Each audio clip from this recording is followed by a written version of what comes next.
I got analog blood and a beta soul. Be on board with the glug jug handy. Tonight's the night for raviolis for Randy. Raviolis, raviolis for Randy. Raviolis, raviolis for Randy. Mac and me, Punchy and Mandy. Raviolis, raviolis for Randy. Raviolis for Randy tonight. 909-5464. Go get the phone. I said get it, not eat it. Ripped from the pages of the Pastanomicon. I can't talk, Joey. Ripped from the pages of the Pastanomicon and filmed in glorious Marinara vision.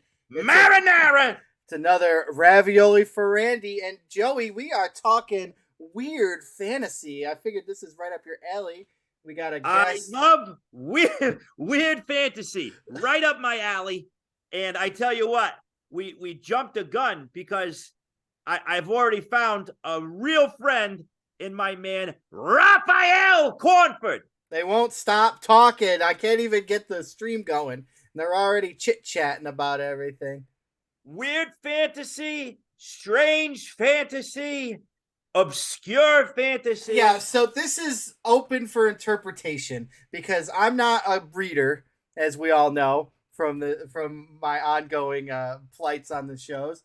So I have a stack of movies. It's very open to what weird fantasy would be. Media. You gave the was weird fantasy media. My first one is a cartoon. Shows that we do is like movies and movies and movies. This one we're using all sorts of paints, all different size brushes, and we're throwing it up against the wall. Yeah, beautiful. I know. Raphael's got some honorable mentions. I have none. Joey, you might have some. Well, wait. I know. Okay, all right. We're going too fast. Fast forward tonight. All right. Let's everybody. You know what? I'm taking a breath. Okay. I had like 4 cups of coffee today. I just had a big bowl of pasta fazool, so I'm ready to go. Now listen. Let's introduce. Oh yeah, that would make sense. Our new friend, our VIP guest, of whom, and I said this to Raph before. I said, listen. We don't just invite any knucklehead on here. We invite people that we want to hang out with people that we look up to. And boy, you are cooking with gas. Ladies and gentlemen, Raphael Cornford. How you doing, buddy? Oh, I'm doing all right. It's so good to be here. It was the last day of my Kickstarter for Thrilling Suspense Fantasy, which is thematically appropriate. It is weird fantasy. So I appreciate being brought in to talk about one of my absolute favorite subjects. Fantastic. So for people who have been living under a rock, tell them a little bit about yourself. You're an artist.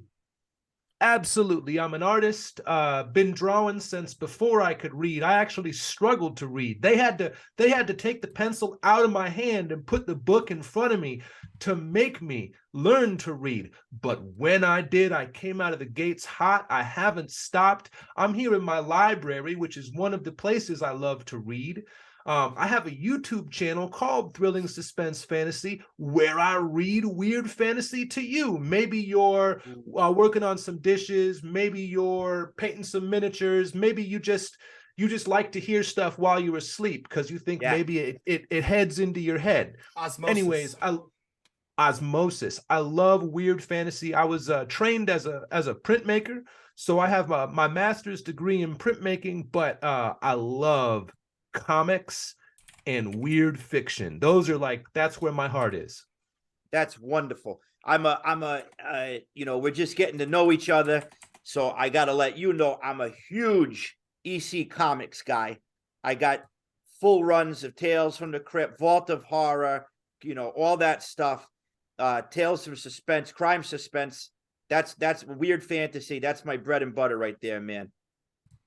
Beautiful. I have the Russ Cochran hardcover slipcases just to my right. Gorgeous. Right now. Gorgeous. I know exactly what you're talking about. Those are nice to have. Brian, Neon Lord, how have you been? I have been fantastic. I'm just getting all of Raphael's links into the chat so people can check out his stuff. But I do listen. I didn't realize I wasn't subscribed, but I'm subscribed now. but I do listen to his channel because I'm not a reader, as we all know, as I said, and apparently I'm not a good host because I just went off the rails and completely didn't introduce our guest. But Joey's it's when you Joey's to the quote, gentleman. Something near and dear to your heart. Yeah. When you're here, your family.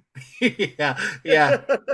Did you see in apropos of nothing, of course, like the show, but did you see in the chat or like the YouTube someone commented on the threatening to burn down 2 Olive Gardens? Yes. To people who have not seen I just posted the newest Goodman Games just put the newest pizza party on YouTube, and that's where cousin Marty starts talking about his instance, his moments of rage at the Olive Garden. Yeah. So he's on the run. I like the beard, Bri. I'm liking it. I'm liking it. I'm definitely liking it. I comb it down. I got the oils. I got the bombs. Wow. Yeah, I'm doing it big.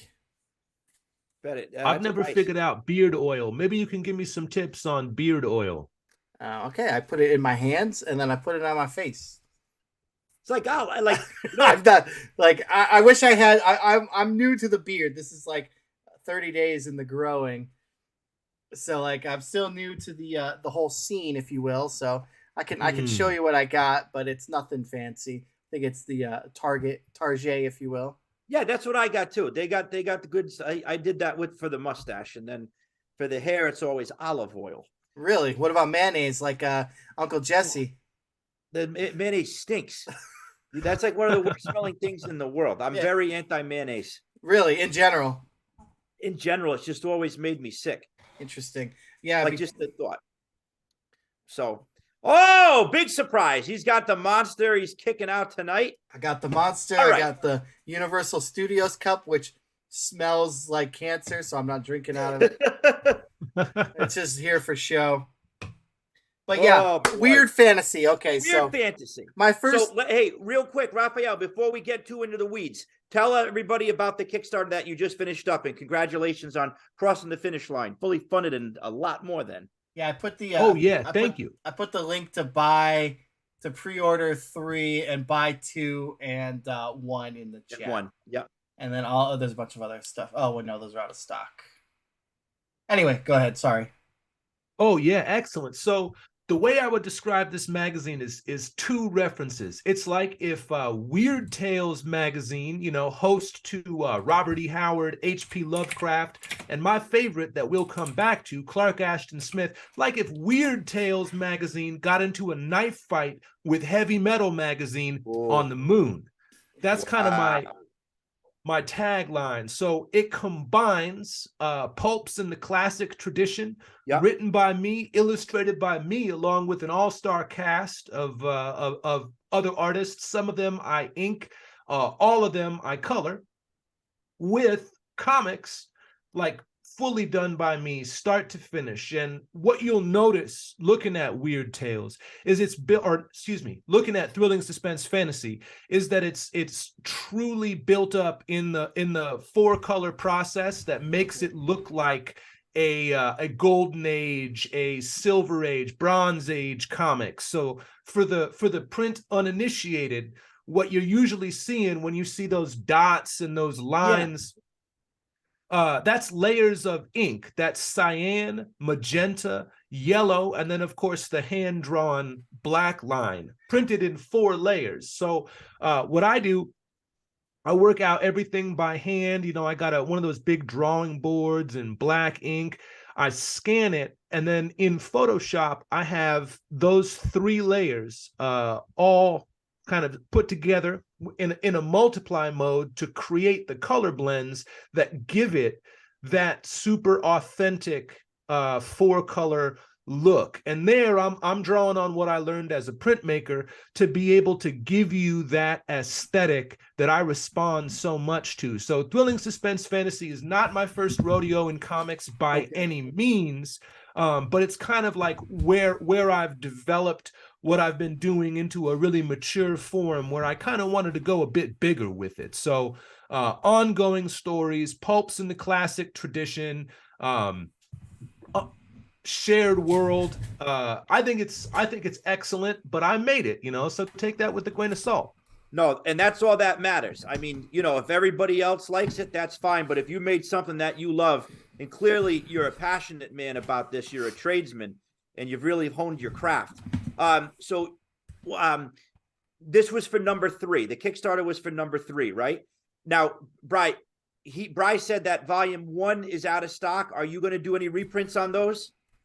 Oh, volume 1 is not out of stock. So everything is available. If my website says out of stock, that's in error, and I can make sure that that's changed. I might even do that whenever we have an opportune moment. Yeah. But no, everything is available and in stock. The original printing of volume 1, which was a different format, so there's names for these different formats. Bedsheet format is 9x12, and so the 1920s Weird Tales were what's called bedsheet format. Some other things, Colliers were bedsheet format, but that one is gone. And the golden age, so 7 3/4 by 10.5 inch format redone, is what is in stock. But that original printing, so call it 100 people, 150 people have a true collector's item that is never going to be reprinted off that original printing. Okay. I can't read, like I said, so I saw a second printing and I automatically thought that was the second issue. I apologize. You can get the second printing of 1, which is freshly stocked and brand new and pre-order. They're there. Right. Yeah. You hit a home run with this guy. I love this guy already. I told you. So let's get difficult for a second. All right. Define fantasy. Okay. Fantasy in the broad sense or weird fantasy? I mean, you said we don't have parameters on this show. Yeah, I know we don't. I'll give it up to the guests. I'll let him answer first. All right. The way that I would do this is I would start you guys in the Gothic. In the Gothic, we have Dracula and Frankenstein and some of your more classic type monsters. The Gothic is one of the key ingredients in weird fantasy, and we're all kind of familiar with it. We're familiar with the tropes. It's a huge part of our culture. Now we got to combine that with another set of 2 more ingredients. There's the conte cruel, which is a format like popularized by Edgar Allan Poe, but there's a collection. It's 1883, I want to say. So a lot of this stuff is late 19th century in terms of when it really starts cooking with gas. But the conte cruel is all about irony and a twist of fate. Perhaps someone's own iniquities, someone's deranged point of view or twisted lifestyle results in their undoing. But there's always irony or a twist of fate in a conte cruel story, like a creep show or a Tales from the Crypt. Yes. And then we have the decadent.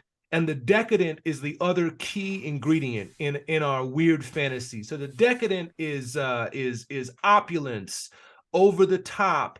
That old adage, absolute power corrupts absolutely. Yes. All right, well, let's give some people some absolute power and watch them become absolutely corrupted. The decadent as a genre explores this. So this is another French genre, but my man, Clark Ashton Smith, kind of brings it around in the 1930s and is very much an inspiration to Robert E. Howard and to H.P. Lovecraft as they are publishing in Weird Tales. And Farnsworth Wright, I'm going so deep on this. Farnsworth Wright, keep on going, keep digging. He's the editor on Weird Tales, and he runs everything past H.P. Lovecraft as this kind of tastemaker for is this strange in the way that it has to be, because we're remembering it's not just Gothic and kind of horror as we would think of it. It's not not just supernatural horror. It's not just decadent. It's the conte cruel, the Gothic, and the decadent all kind of mixed together as what the quintessence of a weird fantasy is. So for me, A fantasy could be set in, a classic European setting. It could be Arabian Nights is a major setting for this, but there's also present day settings, or I would even argue that you could have a weird fantasy in the future, in a science fiction type setting, right? Okay. Fantasy and weird fantasy is an umbrella that catches all this stuff. Oh, okay. That's the end of my opening salvo. I don't know if I can add anything to that. You are a scholar. It's a Brian, what do you royale. say? It's a royale with cheese. It is. This guy's official. Jesus. You got the meat, and you got the cheese, and you got the buns holding it together. Woo! Right. How would you describe it? Fantasy, I would say. See, I don't know. I can't. How am I gonna follow up that? I know. Because that's like very scholarly, and I would say fantasy is like swords and dragons. Hell yeah, it is. But it's not necessarily just that, because I would say my list is very like sword and sandally. It's not really like medievally. Some stuff. I got a couple things, but Okay. like I'm gonna be honest. I really wanted to put Mandy on the list. Mandy didn't make the cut. That's weird fantasy. That's weird fantasy to me, I think. Okay. All right. Weird fantasy to me is, well, fantasy, simply speaking, is anything that contains magic. That's how I look at it. That's fair. Fantasy is a world where magic exists in terms of spells, mythical creatures, anything like that. But when you add weird, and I really can't add more to what Raphael said, so I'll be brief. I just think darkness. There's a darkness to weird fantasy. Yeah. A little bit of darkness added to it for sure. So so Neverending Story popped up. Labyrinth popped up. These aren't on my list. I kind of saw it like that for sure. Like a world where magic exists, but there's like a little bit of I know I'm just repeating literally what you said because it's just like resonating perfectly. All right. So here's a comparison for me. So as a kid, like we used to watch Fairy Tale Theater with Shelley Duvall. I know. Are you familiar I'm with this? very well familiar, yes. Beautiful. My sister was just telling me the other night. She's been watching it every week. She's going back to it. To me, that's fantasy. That's the fantastic. Those are like your classic fairy tales. And I guess that's one genre of fantasy, the fairy tale. Like the Grimm's fairy tales. Grimm's fairy tales. There's a darkness to that too, though. But absolutely. To me, it's like extra. There's weird fantasy is extra planar.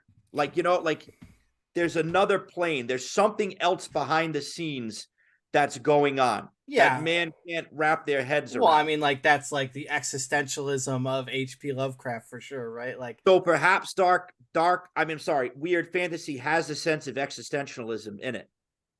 All right, we're talking about. You don't read. That's baloney. That's a facade. It's a fugazi. You're a masquerade over there. I got a masquerade going on. Yeah, I read the back of movies. There you go. I read the IMDb pages.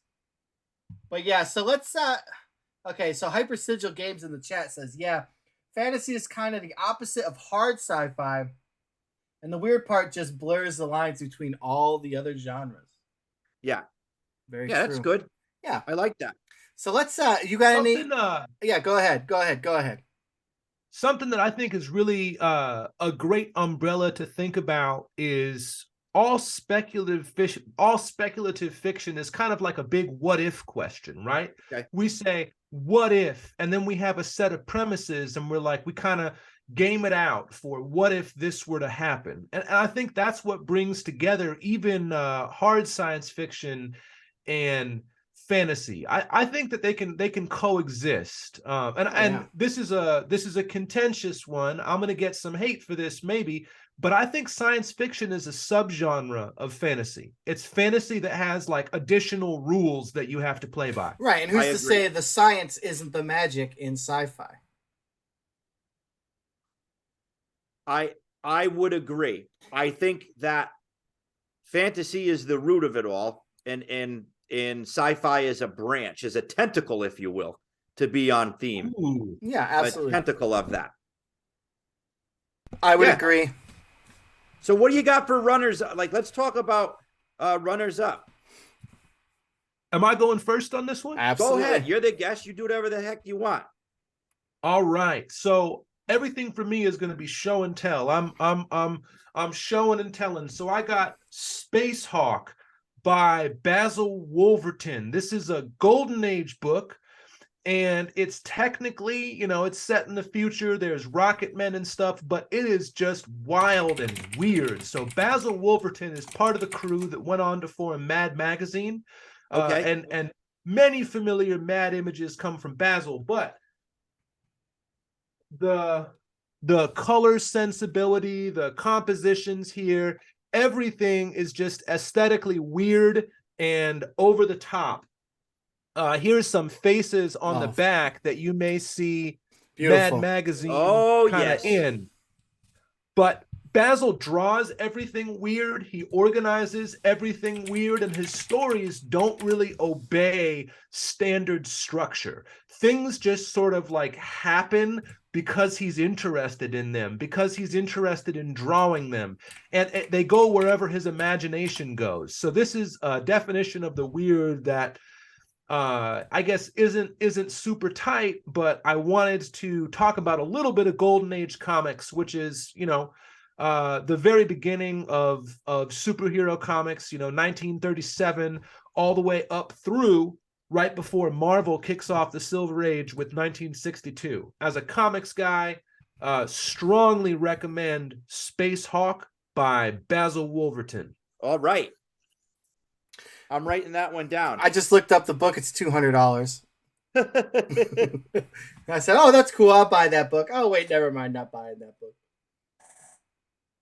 It's probably just out of print. I don't think I paid any. I think I paid like $35 for my book. So I'm Yeah. sorry that it's $200. I can find a deal. I'm sure it's around. That's just, how Amazon like weirdly like inflates prices like that. So that was my first check, was Amazon. So like obviously it'll be.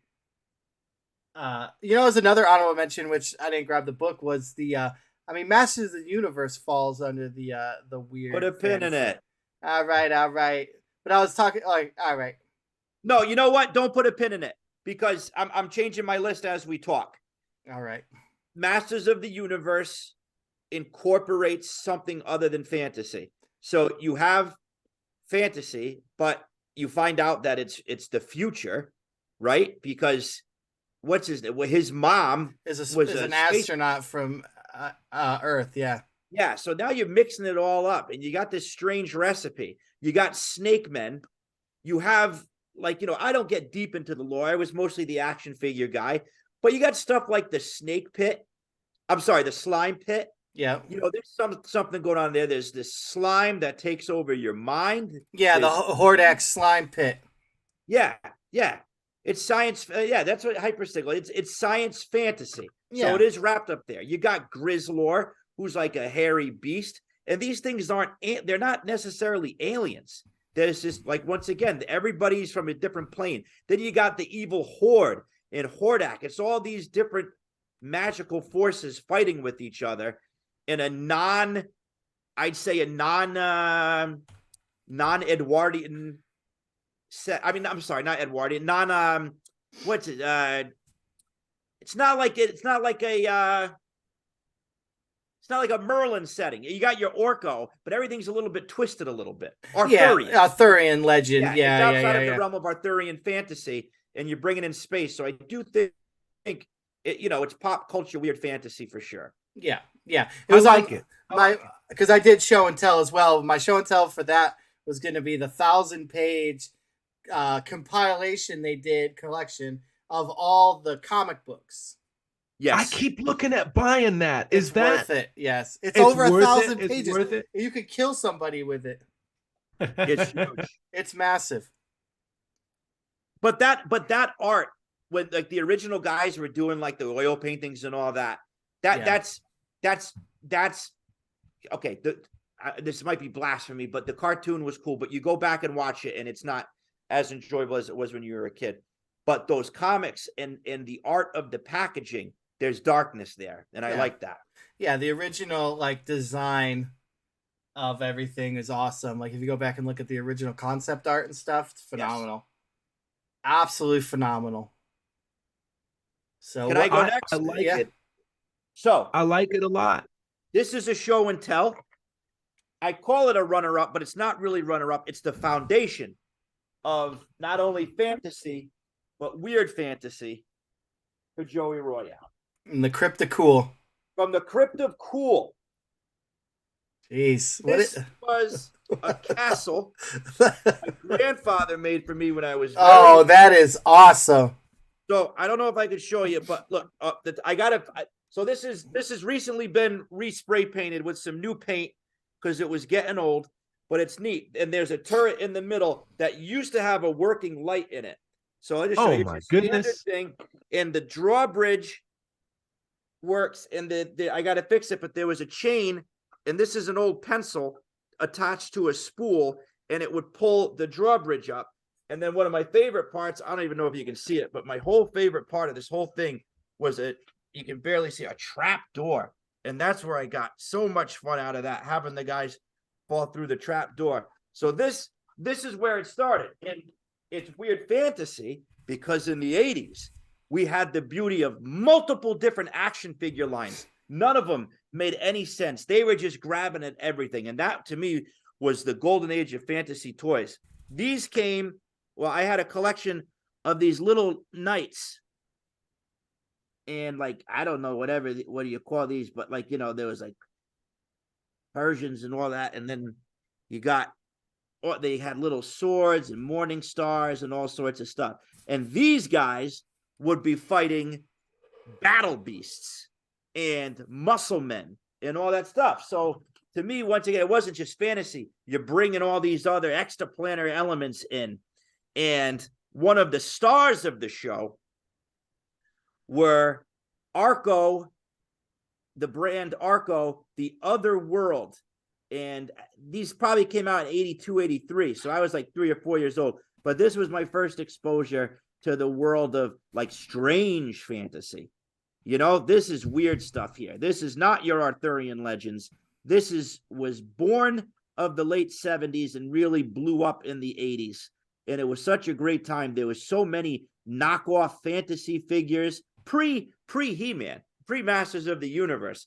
But all this crazy stuff was just running around, highly influenced, I would say, by like the weird fantasy comics and all that. The designers of this stuff had to have been into that stuff growing up. There's a taste of all that in here with these little creeps. So that was my beginning of weird fantasy, the knights versus the other beings. That's awesome. And then like everything lends a hand to the popularity of Star Wars too. Like weird fantasy did exist, but I think Star Wars shoved it all because everybody wanted a piece of that the Kenner toys. So everything got made. Anything and everything that was like space, you know. So I think definitely the Star Wars, the Star Wars themselves brought weird fantasy into the limelight in the 80s for sure. I think so. There's a lot of elements of it there. Well, I mean, like I agree. That was the that's why He-Man was made, was because of Star Wars, because Mattel wanted the Star Wars money. Well, yeah, I didn't know that. Yeah. That's really interesting. Well, yeah, and then George Lucas went to every toy company, and Kenner was the only one that took him up on it. And the oil or the gas shortages is why they were small. Like the GI Joes came out small and everything. Yeah. Like that was the advent of what is that, like the 4.5 inch, 4 inch, 3 3/4 inch. And 3 also 3/4. I'll go down this one more time, but it's also because of the OPEC oil embargo, which raised the prices of petroleum, which made the larger 12-inch figures that were popular at the time very more expensive to produce. So it was a win-win with the small action figures, with the 3 3/4. Yep. Thank you for the history lesson on petroleum embargoes of the late 70s, early 80s. That's what I'm here for, baby. How about you, Neon Lord? I don't have any honorable mentions. Oh, excuse Okay, me. so I do. Okay, I do. All right. So I decided not to do it because I kind of felt embarrassed of my list because I didn't think I was up to par and up to snuff with the big brains in the crowd. So Oh, come on. this movie is called The Great Yokai War. It's a fantasy film directed by Takashi Miike, who's most famous for Audition and Ichi the Killer, very rated R movies. But he actually did a fun like a family fantasy movie about like a chosen one kid who goes and fights with the yokai, or like mythical spirit creatures in Japanese lore. There's like a bunch of awesome special effects. Definitely highly recommend if you ever get a chance to watch it. It's fun. Super fun movie. There's a couple of movies on Shudder right now that deal with they're more like early 80s with yokai, and they're really cool, man. The rubber suits and everything are really awesome. Yep, it's still rubber suited with a little early CGI in some spots, but still like prosthetics and fun. Yeah. And like, and then Journey to the West, if you ever seen the Stephen Chow version of it, the guy who made Kung Fu Hustle. I haven't seen that. It's really awesome. That was on my list. I didn't even grab it because I was like, man, this ain't it. These guys ain't into this. But Journey to the West is still fun, even though it is a little CGI'd because it's newer. It's like a newer Stephen Chow movie. But still, all right. Still I a will fun check watch. that out. There you go. So then, special guest Raphael Cornford, what do you have for your number 6? Oh, going right to it. Oh, well, I'm sorry. Did you? I don't have get any more runners-up? runner-ups. No, you do. You can have another runner-up. Joey's just confused. Yeah, have them. Okay, my next runner-up, Hellboy. This is the library edition. Gotta get your hands on Hellboy. Mike Mignola is one of the most beautiful draftsmen. He can compose the heck out of a scene. Not too much information, not too little, but we have classic elements such as Nazis performing occult experiments, allies interceding, a portal to hell itself being opened up, and all manner of fairy tale and folkloric creatures being interacted with, not only from Grimm's fairy tales, but from the broader fantasy tradition. So, and fantastic guest artists, including heavy metal luminary Richard Corbin, all over the series. So, I can't recommend Hellboy enough. If you haven't read the comic, it's an easy read. There's not too much dialogue, and it goes pretty fast. You end up feeling like you're watching a very atmospheric movie. You get tons of scenery. You get ambience of all sorts. So I think the library editions of Hellboy, they're cloth bound. The black is just gorgeous, and these pages are saturated with black. The library edition is really the premier way to read Hellboy. That's my next runner-up. Very cool. I'm glad you bring that up because I've been looking for an entry point into Hellboy. Library edition is the way to go. The little paperbacks are great as well, but the library edition's $35 to $45 depending on the volume. Really? That looked a lot more than $30 to $40. That looks really nice. They're gorgeous. They're the way to go. If you can get a whole set of them, you could probably get a whole set for like under $200. That's 8 volumes. So I don't know what kind of funds you could dedicate towards this, but get any volume, pick up Hellboy anywhere. You don't have to start at the beginning. Okay. Get your hands on it and dive in. Very good. Thank you for that. That is information I've been looking for. Very cool. Absolutely. Any other runners up? I do not. Raphael probably does. I do. Real quick, I got to reach over to grab this. Yes, please. He did say he had 500 runner-ups. Garth Nix gave us a series of books starting with Sabrio, and they are all about necromancy. So his whole conception of death is fascinating. Death has 7 gates, And the Abhorsen is a necromancer whose specific job is to bring dead spirits that are trapped either in life or somewhere within the 7 gates of death past the final veil and all the way into death. So Sabriel is the daughter of the Abhorsen, and he has disappeared. And so with her 7 bells, each of them that have a kind of different voice, she has to figure out what's going on in this kingdom and figure out what's happened to her dad. Whoa. So it's kind of young adult fiction, but it is just top notch. Again, another easy read, and what a compelling and intriguing vision of death from Garth Nix. That is very interesting. I have never heard of it. Not that I am the master of all this, but that really rings my bell, as they say. Oh, that's awesome. Excellent. My next runner-up, real brief, you already touched on it. Labyrinth.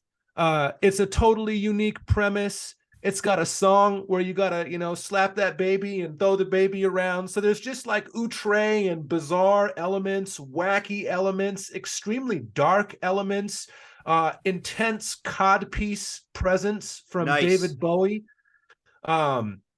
Jennifer Connelly, I think, is the star early role. Yep. So can't recommend Labyrinth enough. It's got 80s Bowie funk, fantasy elements, goblins. If you haven't seen it, what are you doing?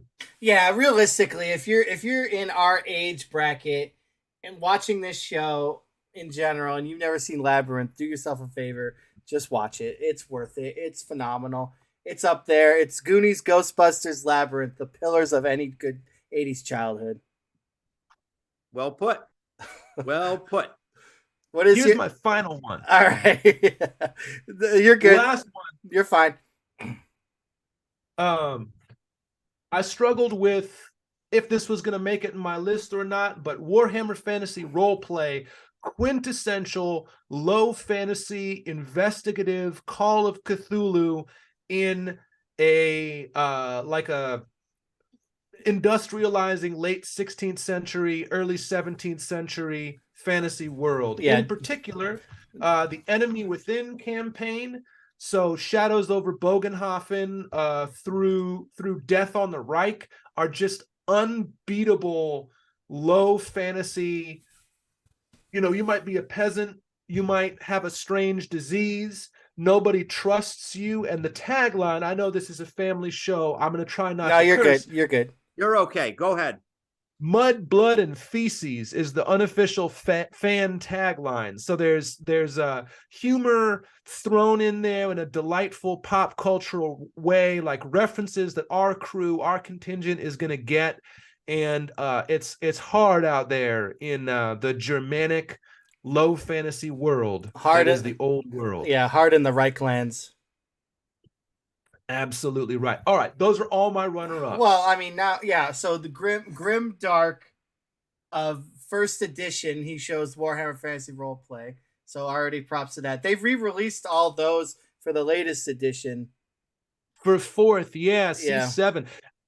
Actually, I'm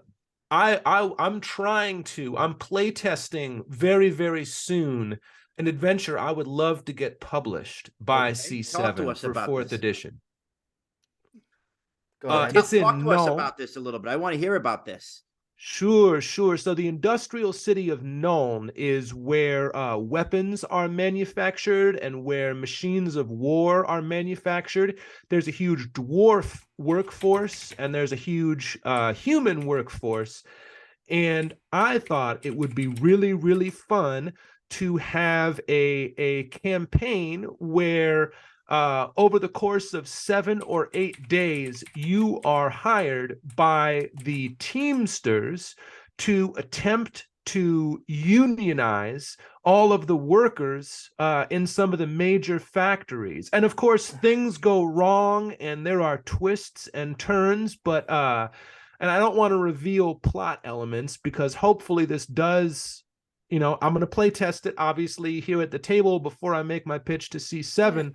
But I have yet to see any unionization adventures, and it would be, I think, really, really fun to do, to kind of set that in the old world, and to have the dwarfs maybe as a reactionary force, and different kind of elements within human civilization fighting against each other. We could have Pinkertons kind of come in, set on them by the city. We got mob, like Chilean mob elements maybe playing a role as well in terms of how they coordinate with the workers. So I think it's going to be an absolute blast. All right. That does sound cool. Brian is a big Warhammer guy, right, Brian? I am a big Warhammer guy, yes. I do Right dabble. on. I wish I had the first edition, but I only have the latest one. But I do like the Warhammer Fantasy role play. It's very awesome, with the offshoot being Advanced Hero Quest into the Warhammer Quest. And the Warhammer Quest book had the missions and the role play element that turned into Warhammer Fantasy role play. And bada bing, bada boom, we're here talking about Skaven and Mordheim and all that goody gobbledygook. Oh, So- yeah. This is going to come up later in my list as well. Excellent. Okay.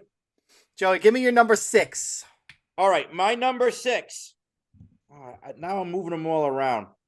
Okay. I will do. This is on the border. I'm going to call this kids weird fantasy. This is one of my first exposures from the personal collection, part of the VIP Marinara collection. This is The Cave of Time. It was my first choose your own adventure book. It's number 1 in the series.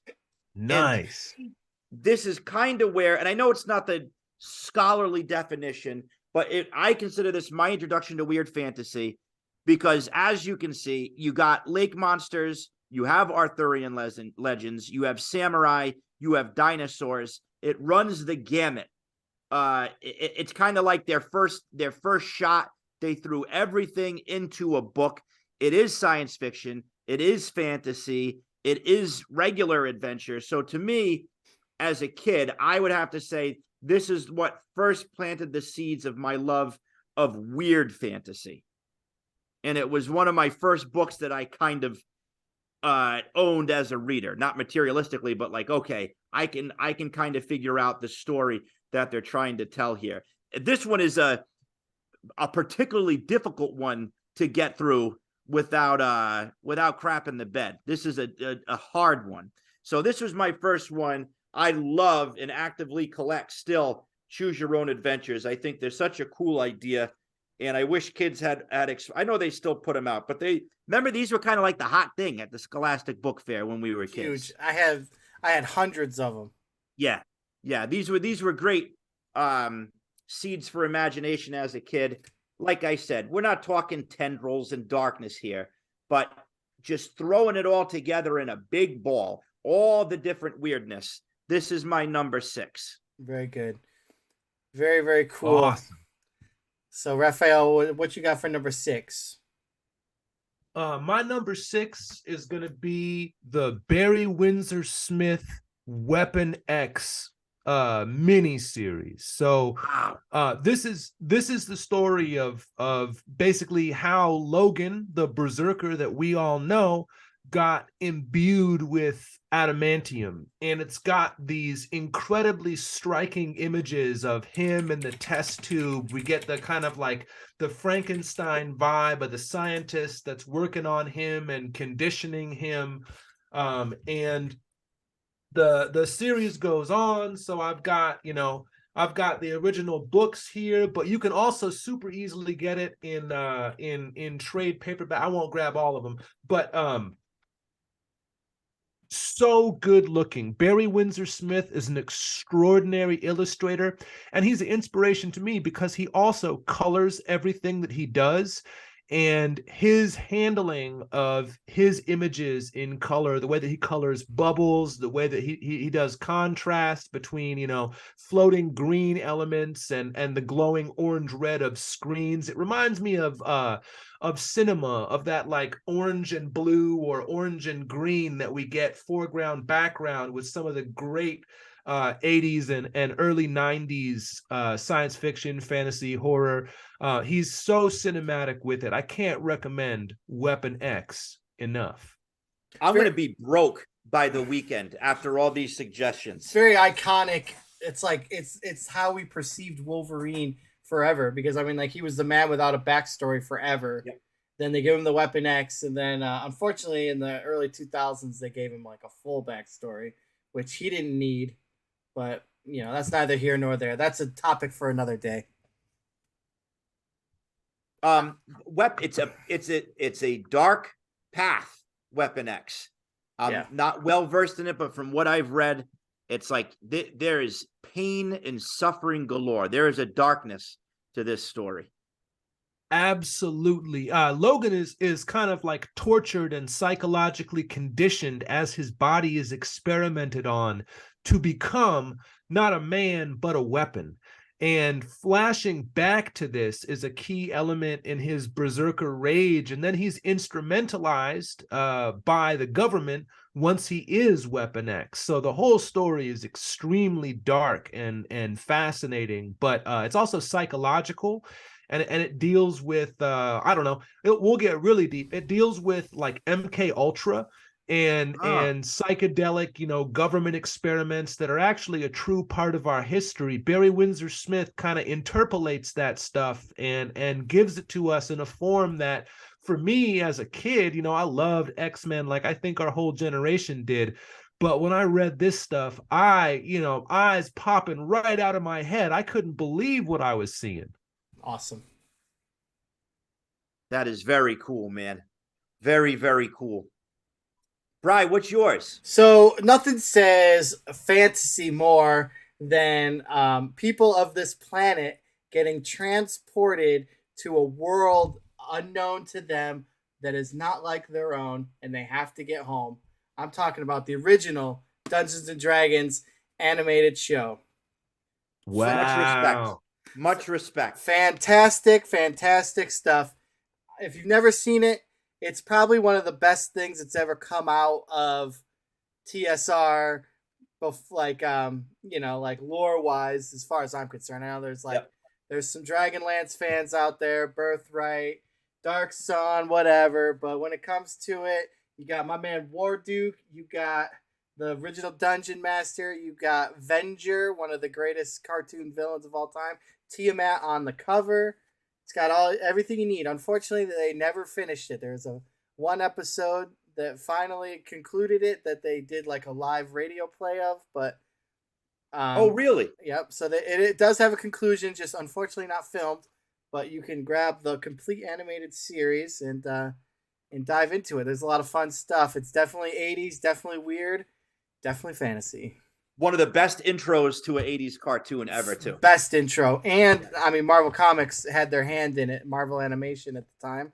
So, like, it's definitely got that 80s cartoon look, feel, and one of the best intros, hands down. One of the, oh, man, there's a couple of them, but I think this one takes the cake. Well, as a kid, being so frustrated that they didn't have action figures for all those main characters. What a time we live in now, where they're all coming out. You got amazing figures. I just saw you can get the kids now too. They're doing this special, like, what is it? NECA or somebody or Super 7 is doing the kids. Well, you could get those, and as a kid. Even Hasbro is doing. There's a line of the kids now in Walmart and Target. I wanted to get Billy, but they're out now. Yeah, they're out now. They've been out. Oh man! With the new Dungeons and Dragons movie, they did them. But, like, I wanted to get Billy, but and Uni, I think Uni might even come with him, like the barbarian kid with the unicorn. Yeah, calf. Definitely. Yeah. So, I don't know, $25, and then that's a whole nother thing of how they package. Because I get it, like plastic is like no plastic on the. Have you seen the new how Hasbro does the new Marvel toys and stuff? That they're not, you can't see the toy, it's a picture of it on cardboard. I know what you mean. Yeah, like the GI Joes. Yeah, the classified series. Yeah. So I mean, it's a double-edged sword, because I'd have to buy them and open them. Yeah, right. I'm not an open guy. I know. But the Dungeons and Dragons toys were cool. I remember I got the Fortress of Fangs on clearance. Phenomenal. But that was another one of those things where like, oh, there he is. Well, Yep. have you seen this one? The new one? Did you get the big one? Oh yeah. Oh, Ooh. Maron. Look Yeah. at that guy. It's unbelievable. This thing. It's like, I'm not a huge NECA guy. Like, I always talk crap about NECA. The plastic feels weird, but I obviously had to have the big War Duke, right? Yep. And the mini War Duke. But I had the Fortress of Fangs that, like I said, one of those purchases in the clearance aisle of Toys R Us. It was there way past its, like, way went past when it was supposed to. They must have, like, found a truck of them somewhere. And I got that. And that was a centerpiece of my collection for a while. Oh man, phenomenal. Yeah. Yeah, I don't know what happened to it. Unfortunately. But yeah, Good like, choice. so JLN owned the rights. There's probably a whole story. I know Alexandria RPG's in the chat. I'm sure he knows it. Like, why the cartoon? It probably had something to do with Marvel, I would assume. They could do like War Duke, and they could do like weird characters, but they couldn't do like the kids. I think there's a reason. But anyway, and it was weird. Like, they had all different formats. Like some figures were PVC, some were articulated almost like GI Joe O-rings. Some of them, like, the scales were all different. I don't know. It was all over the place. It was neat though. yeah, it's JLN. It's the precursor to Marvel. Was a big reason, he said. Yeah. In chat. Yeah, I mean, JLN went on to make video LJN. games, or LJN. Yeah, I'm a little dyslexic on that one. I say JLN. LJN going on to make like some of the worst video games of all time. X-Men, Silver Surfer, like awful. LJ, they did Gotcha. Remember the paintball game that didn't work out too well? Yeah, gotcha. That was bad stuff. Yep.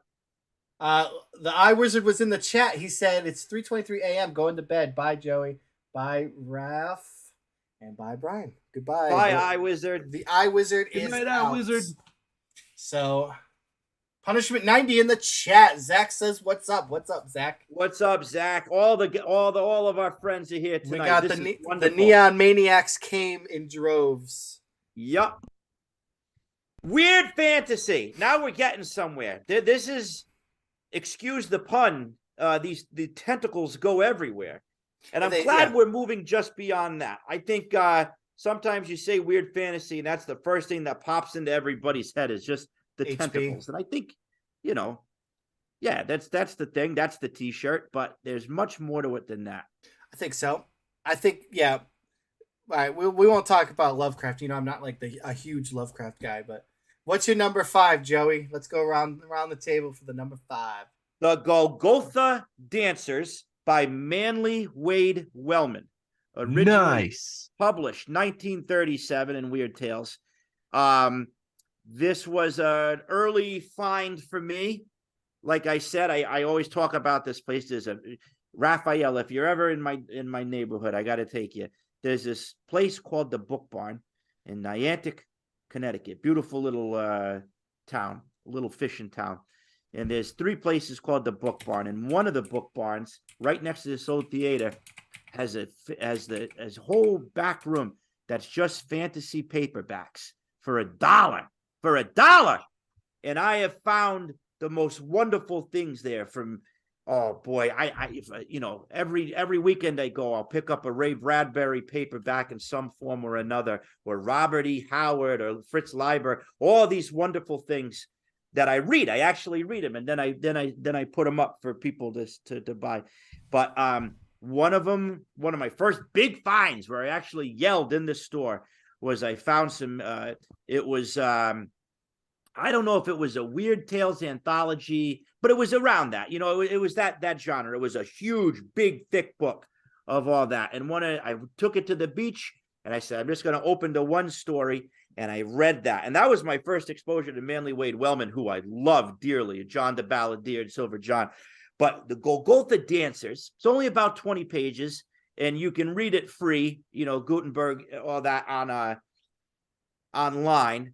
But there's just something, and it's not even like, it's an okay story. It's a good story. It's not my favorite, but there's something weird about the story.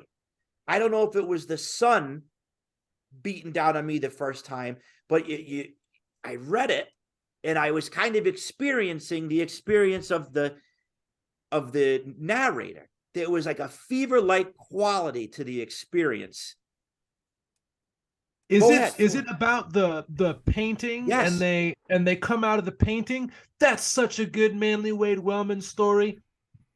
I'm sorry to interrupt, but I love that one. No. I saw your I mean, listen, if I can talk to somebody about Manly Wade Wellman, you talk and go back and forth with me all you want. So, Bri, I'll just get to the short of it. This guy he always goes to this museum, and one day this painting that he usually like is not there, and in its place is this weird painting of like these pink creatures dancing around in a circle, and then there's a couple of other people like nailed to a cross. And he's like, he asks the security guard, like, what's going on? He goes, I don't know. This weird guy keeps on coming in and he keeps on putting up these paintings, and we take them down and they come back up. Lo and behold, the narrator steals the painting and brings it home. Oh, and then the weirdness really ensues. It's about 20 pages, but there's something off about it, as if the short story itself is infused with something wrong. Sounds interesting. Easy read. Did they make a movie about it? I don't know. I don't think so. This is kind of just kidding. I'm a just left kidding. field thing. Yeah, I'll look it up. I'm sure there's a lot of like scans of those old books and stuff. So that's just a weird one. As soon as you said weird fantasy, I'm almost going chronologically as to my exposure to weird fantasy. Ain't nothing wrong with that. That's a beautiful approach. As I'm looking at my list, that's what's happening. Nothing wrong with that, Joey.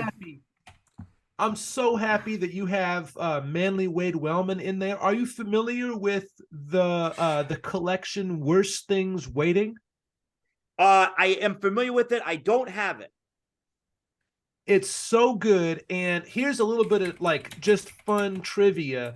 So Carl Edward Wagner, who created Kane, who you guys may know, there's some famous Frazetta paintings from Kane. He has a story called Sticks, which is about the art that went into the Worst Things Waiting collection, this configuration of sticks that kind of brings on a Lovecraftian madness in the person that reads it. So as a Manly Wade Wellman and Carl Edward Wagner fan, you should find a Wagner collection that has sticks in it. You'll get a huge kick out of it. All right, I'm going to write, man, you are awesome. Why do they all have 3 names?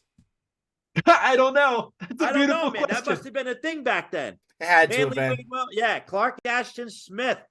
Robert E. Howard. Yeah. H.P. Hoffman Lovecraft. Price. Yeah. John and Wayne you know what? Lee Harvey Oswald. In Thrilling Suspense William Fantasy, Randolph Hearst. In Thrilling Suspense Fantasy, I call myself R. Christopher Cornford because I got to match the format. I love it. I mean? That's a great one, man. I love that. Yeah, it had to have been a thing. Like, but it's only in like pulp writers if you ever like kind of Pulp writers, serial killers, and assassins.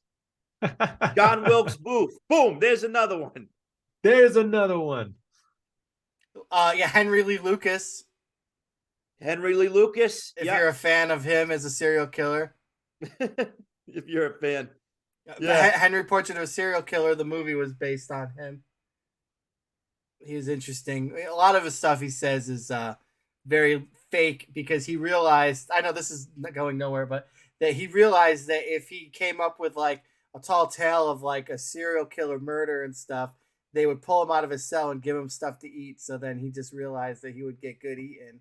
So he came up with a bunch of different fake stories.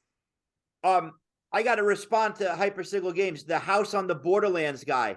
That was William Hope Hodgson. William Hope Hodgson. Yeah. Thank you for bringing that one up. I have to go back to that one. I think I read that one a while ago, and I want to go back to it, man. The It's House on, man, this list. I'm going to run out of room on this list. Giant fan of William Hope Hodgson. He almost made it on my list. Also super good from him. He's one of the best writers of nautical horror at sea. He's the creme de la creme of that subgenre. I love that. That's awesome. He in the chat, 3 named serial killer Pee Wee Herman. Pee Wee Herman. I believe Pee Wee is one word. It's not. Oh, that guy, the guy I bought the doll in box, he had the play set for sale. I think I told you $225. Yeah. Can't do it. Can't do it. One day. Yeah. All right, Raph, what's your number 2 or number 2? Wow, number 5. Number 5, already casually dismissed by you. I have my Dark Sun 2nd edition set. Okay, well, I didn't casually dismiss it. I just said the cartoon was the best thing TSR's ever done. You know what? I'm not going to debate that per se, but I love Dark Sun because it's got so many of my favorite things. It's a far future setting. Yeah. Excuse me for coughing. Yeah, you're fine. And the sun burns down, so you got to survive just like moving around on the world of Aethys. Before anything else, you got to have water.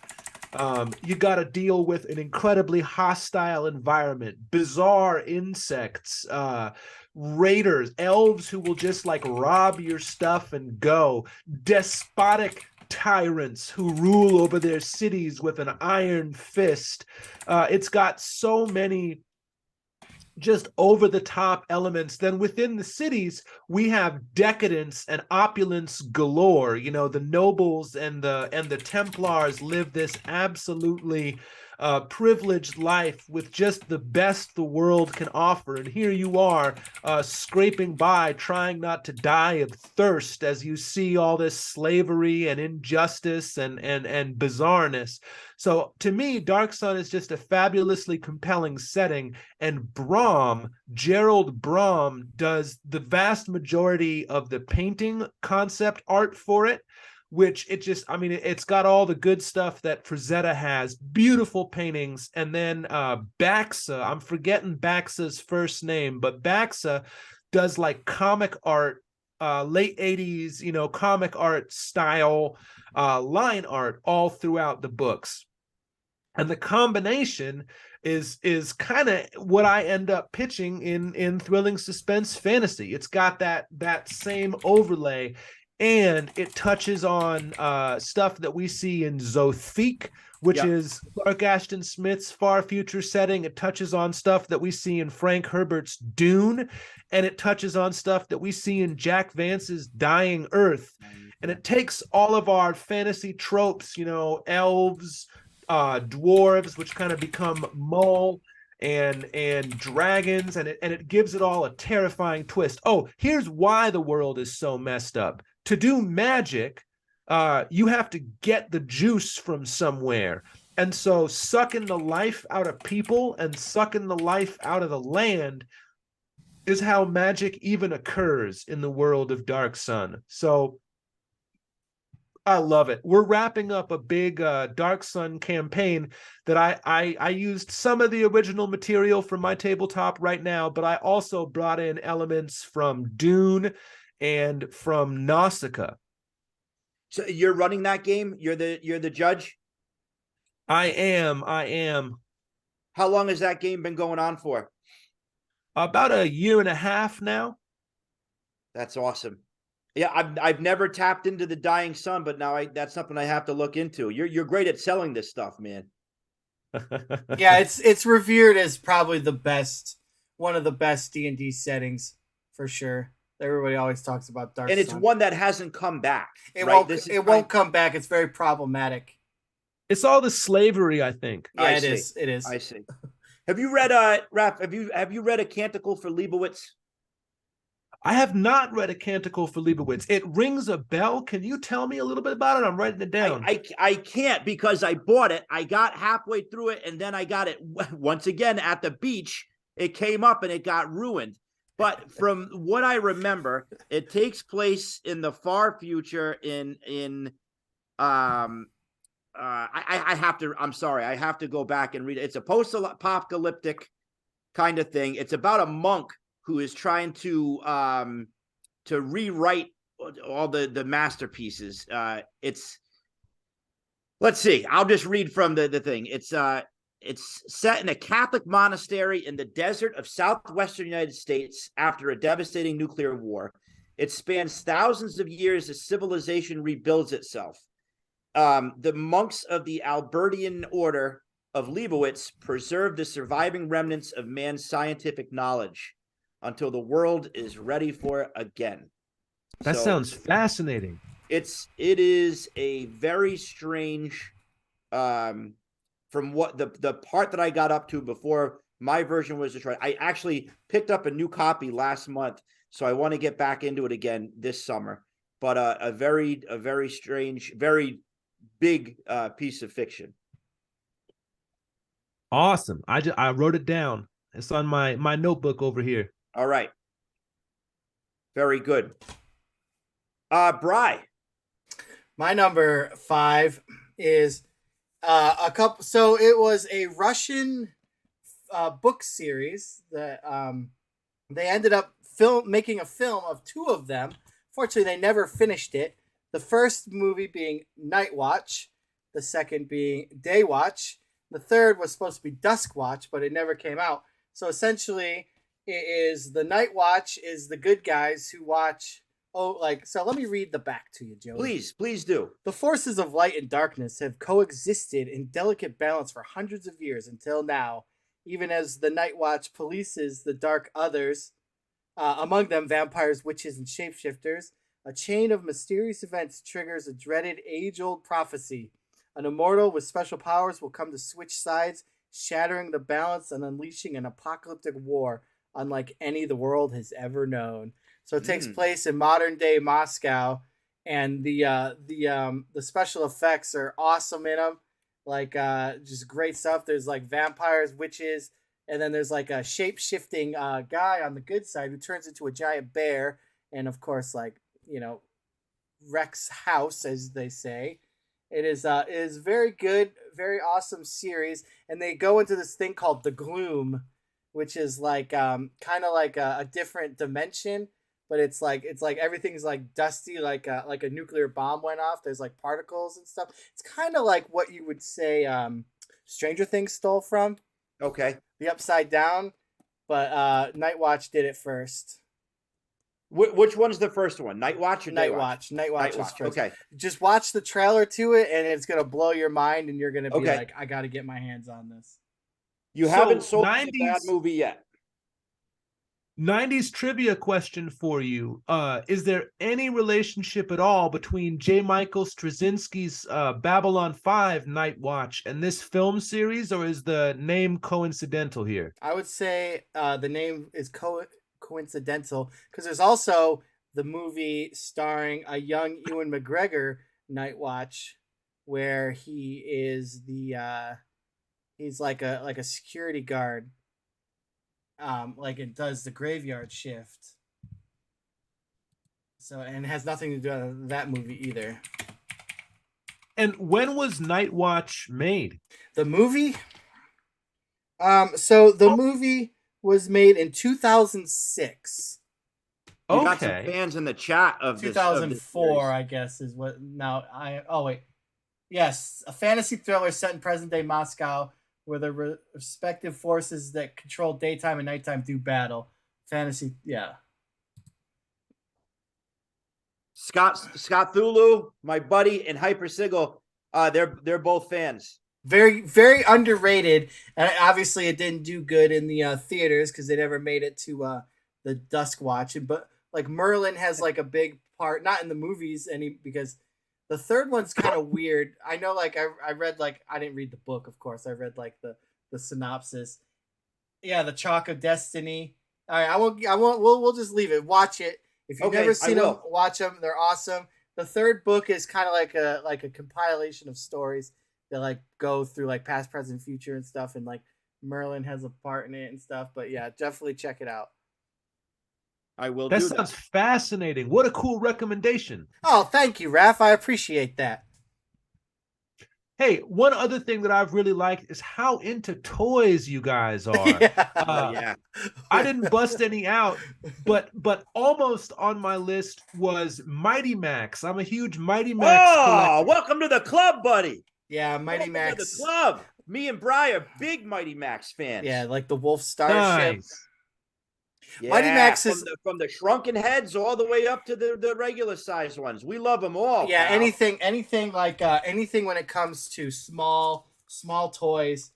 Like, I mean, I got tons of stuff on my desk, but I got like these are like the Monsters in My Pocket neons. These bad boys come all the way Oh from, yeah. from Greece. I don't even want to open it, but Yeah. there's a Monster in My Pocket in there.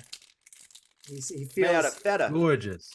he Yeah, feels but I fantastic. love Mighty Max. I wish, man, I'd still play. I mean, that's the thing, man. I don't know. Toy companies. What are you doing? the small. Get some Mighty Max out there. I'd be grabbing those things left and right. I go to It's toy an adventure. conventions. It's an adventure. It's a whole world in one little compact. It's beautiful. Absolutely. I go to conventions. I go to booths. I never see Mighty Max in the Nah. booth. I ask them, what do you do with your Mighty Max? They say, I buy them and I put them at home. I collect Yeah. those too. Say all the vendors. That's the collector's collection, huh? That's the secret right there. You know, Yeah, there's another. that's it, man. I think Raph, I think you're onto something there. My sisters had the Polly Pockets. I had the Mighty Max. Oh man, it was awesome. Yeah, Mighty Maxes are really cool because it's like a whole adventure in your pocket. Like, what else Yeah. do you need? You're done. You got the play set, you got the figure, you got the villain with you. You're like, Yeah, you yeah, can- yeah. And like some of them had an action feature. And remember when Micro Machines took over Star Wars? Like remember when Star Wars you couldn't go to the store and buy Star Wars stuff after the originals? Yeah. And then Micro Machines like took off with Star Wars, and you could And get the like heads. they had the heads. Exactly. And those were great. They had like Jabba's palace, the Yeah, it was Sarlacc the, pit with moving and all that. in Those the- were cool. Yeah, in the '90s when was it the Power of the Forest line came out? That was the they had the holographic card.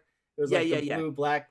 That was like the dawn of Star Wars because that's when Star Wars special editions first started hitting the VHSs. Yeah. And then there was a resurgence in all things Star Wars.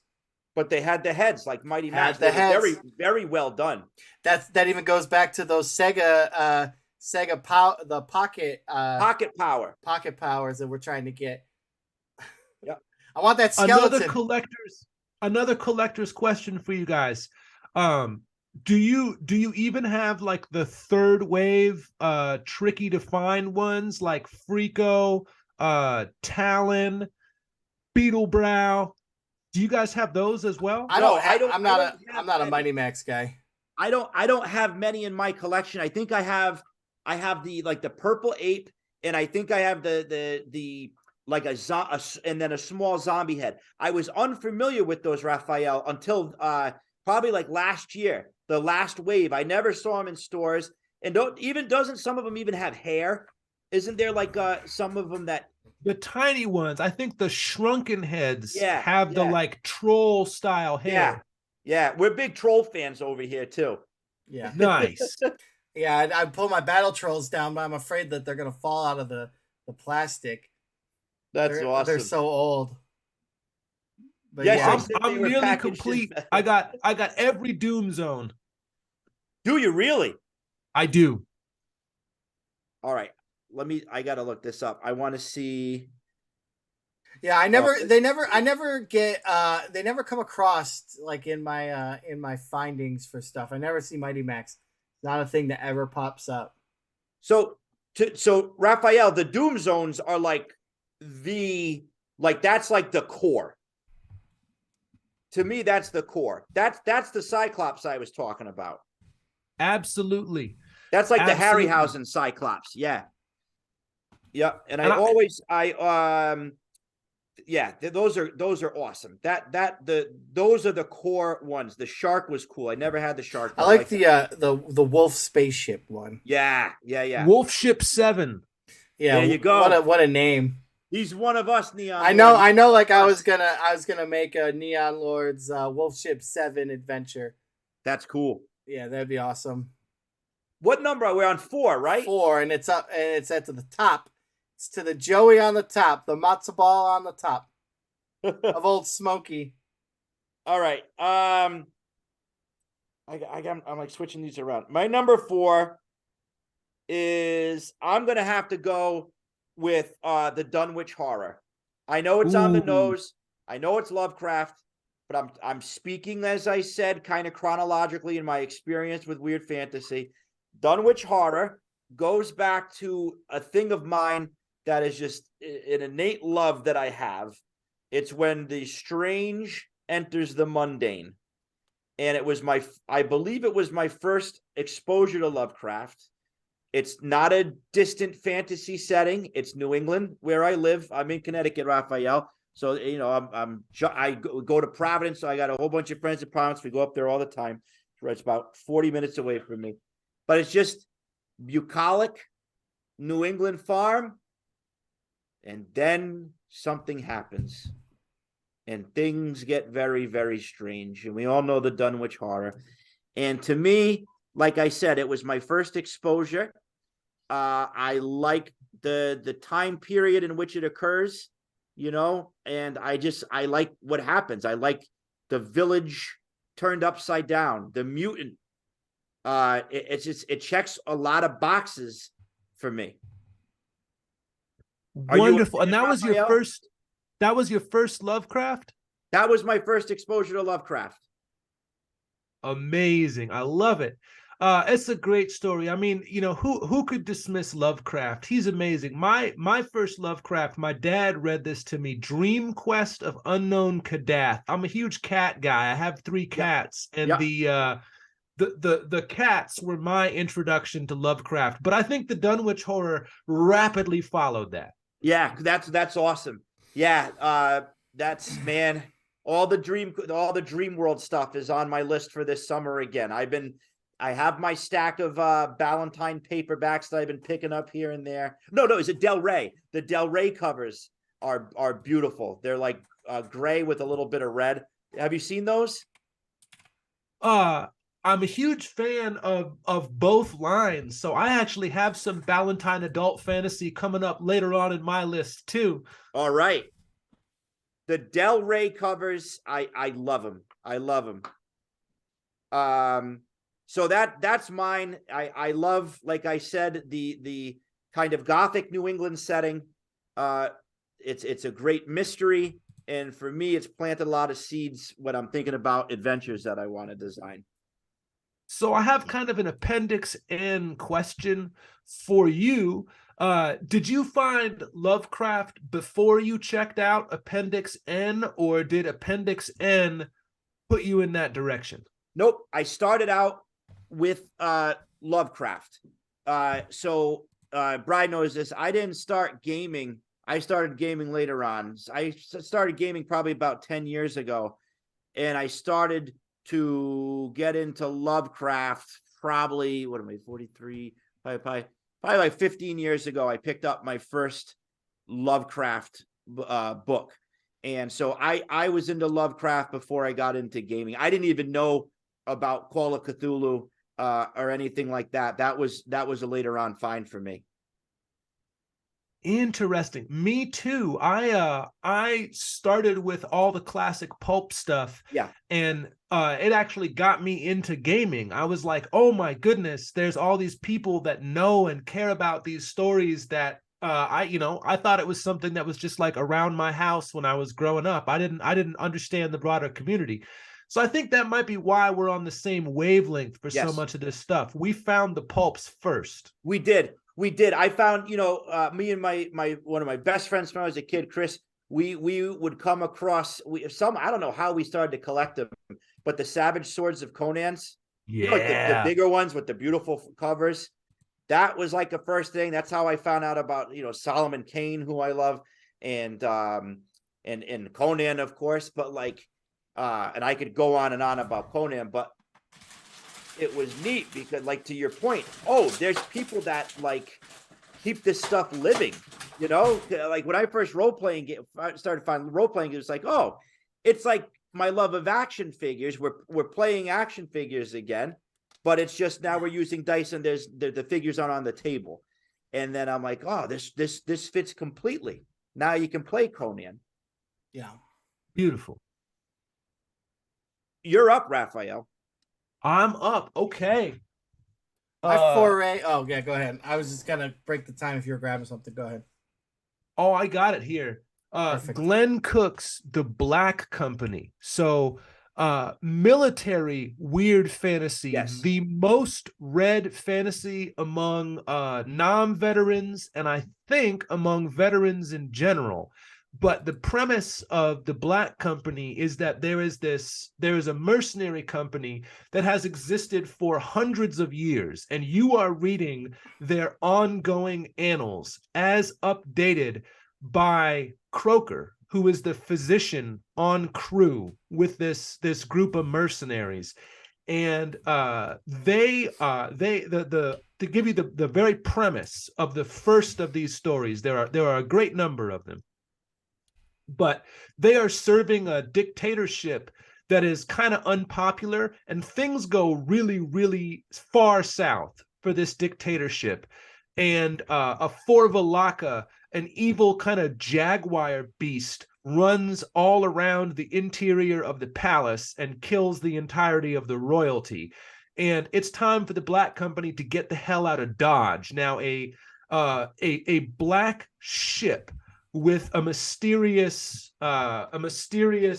captain picks them up, and this captain is called Soul Catcher and speaks with many, many voices, and is one of what are called the Taken, these ancient sorcerers who were rumored to be dead, who are in service to an even worse bad guy. But the Black Company don't really have any options, and they don't really have any ethics per se. They are mercenaries. They are swords for hire, and they are brothers in this thing for better or for worse. So amoral, grim, dark, and absolutely compelling. It's Vietnam in a grim, dark fantasy world. I love it. Awesome. Boy, you can sell a book, man. That is great. I'm reading the whole series right now. I'm in like book 7, but Glenn Cook is like the most recent addition to any of the things that I'm showing you guys. Okay. I was researching, like, you know, I was surfing the net. I was talking to people in the community. What do people consider to be influences on the 80s, like, original World of Warhammer in the old Hammer community?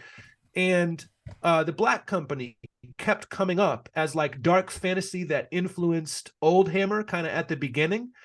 And I decided to go for it, and I just picked up one paperback. You can get them super cheap. And then before long, oh my goodness, I was buying everything I could from Glenn Cook. So very, very affordable. If you see one for $200, it's got to be signed or printed on gold or something, because you should be able to get this for like $6. All right. Black Company, right from the man. Let's journey to an age of awesome magic. In the first Deathstalker, classic movie. Deathstalker 2 is my favorite. It's a little bit more campy. It's silly, but Deathstalker 1 is a little more grim, a little bit more dark when it comes to, like, you know, like sword and sorcery movies. This one has it all. It's got Playboy Playmate of the Year, Barbie Benton, in it.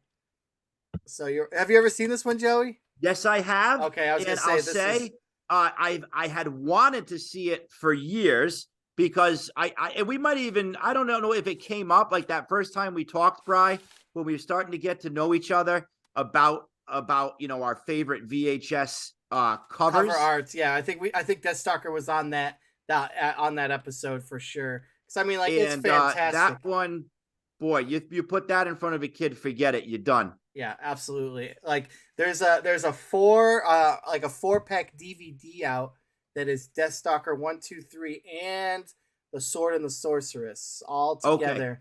So it's definitely worth picking it up and watching it that way if you don't want to toss the VHS in. This one actually came from the Ben Mezzacati collection. That one, you got that one from him? Yeah, I got it from Ben. So I stole some of those scenes for the intro to the pizza party. Yep, absolutely. The intro to Pizza Party had some Death Stalker. Yeah, that's dumb. I don't know why I asked if you saw it. I did know that. Yeah. But yeah, if you've never seen it, I mean, I would assume everybody watching has seen Death Stalker. Kind of comes with the territory. Yeah, it's like see, we're getting down to the nitty gritty. I know, like my next one is a huge movie for everybody, so like I'll just keep it at that. But okay, watch Death Stalker. Death Stalker 2 is fun. It's a little campy, but fun. I haven't seen part 2. It's good. You would like it. You definitely would like it. My number 3 is I'm gonna keep on Raphael's vein of contemporary, and it is something I came into 3 years ago, and it has haunted me on many nights in the darkness of my bedroom. And it is the Knife Point Horror podcast by Soren Narnia. I don't know how to put it. It's some of the most terrifying tales I've ever listened to. And it runs the gamut, once again, of the supernatural happening within the mundane. It could be an office building late at night through the eyes of the custodian. It could be an abandoned high school. But a lot of his stories, not all of them, but it could also be sort of that kind of gothic New England. That sometimes he goes back in time. There's even some water-based ones, there's a fishing boat kind of thing. But they all have that something from the other void. It's not just a haunting, or it's not just a cryptid. There is always that weird fantasy thread woven into them. And there's something that hasn't been brought up yet that I think is a key facet of many weird fantasy that shows up in some of Soren Narnia's stuff is the cultist.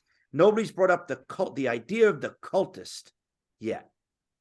Yeah, that's a big. I mean, even Conan had the snake cult, and obviously H.P. Lovecraft. I mean, that's like everything you fight in Call of Cthulhu's cultists. The cultist, even Alan Quartermain, right? Doesn't he fight some? Yeah, even Temple of Doom. If you want to get into like the serials and stuff, Indiana Jones fights cultists essentially. The cult, yeah, the cult, the old gods, the fringe religions focused on sacrifice and the bringing forth of the unknown monster or god. I mean, even Warhammer Fantasy, Warhammer 40K has tons of cultists. Yeah. But there is this weird thing where it's like, suburban cultists.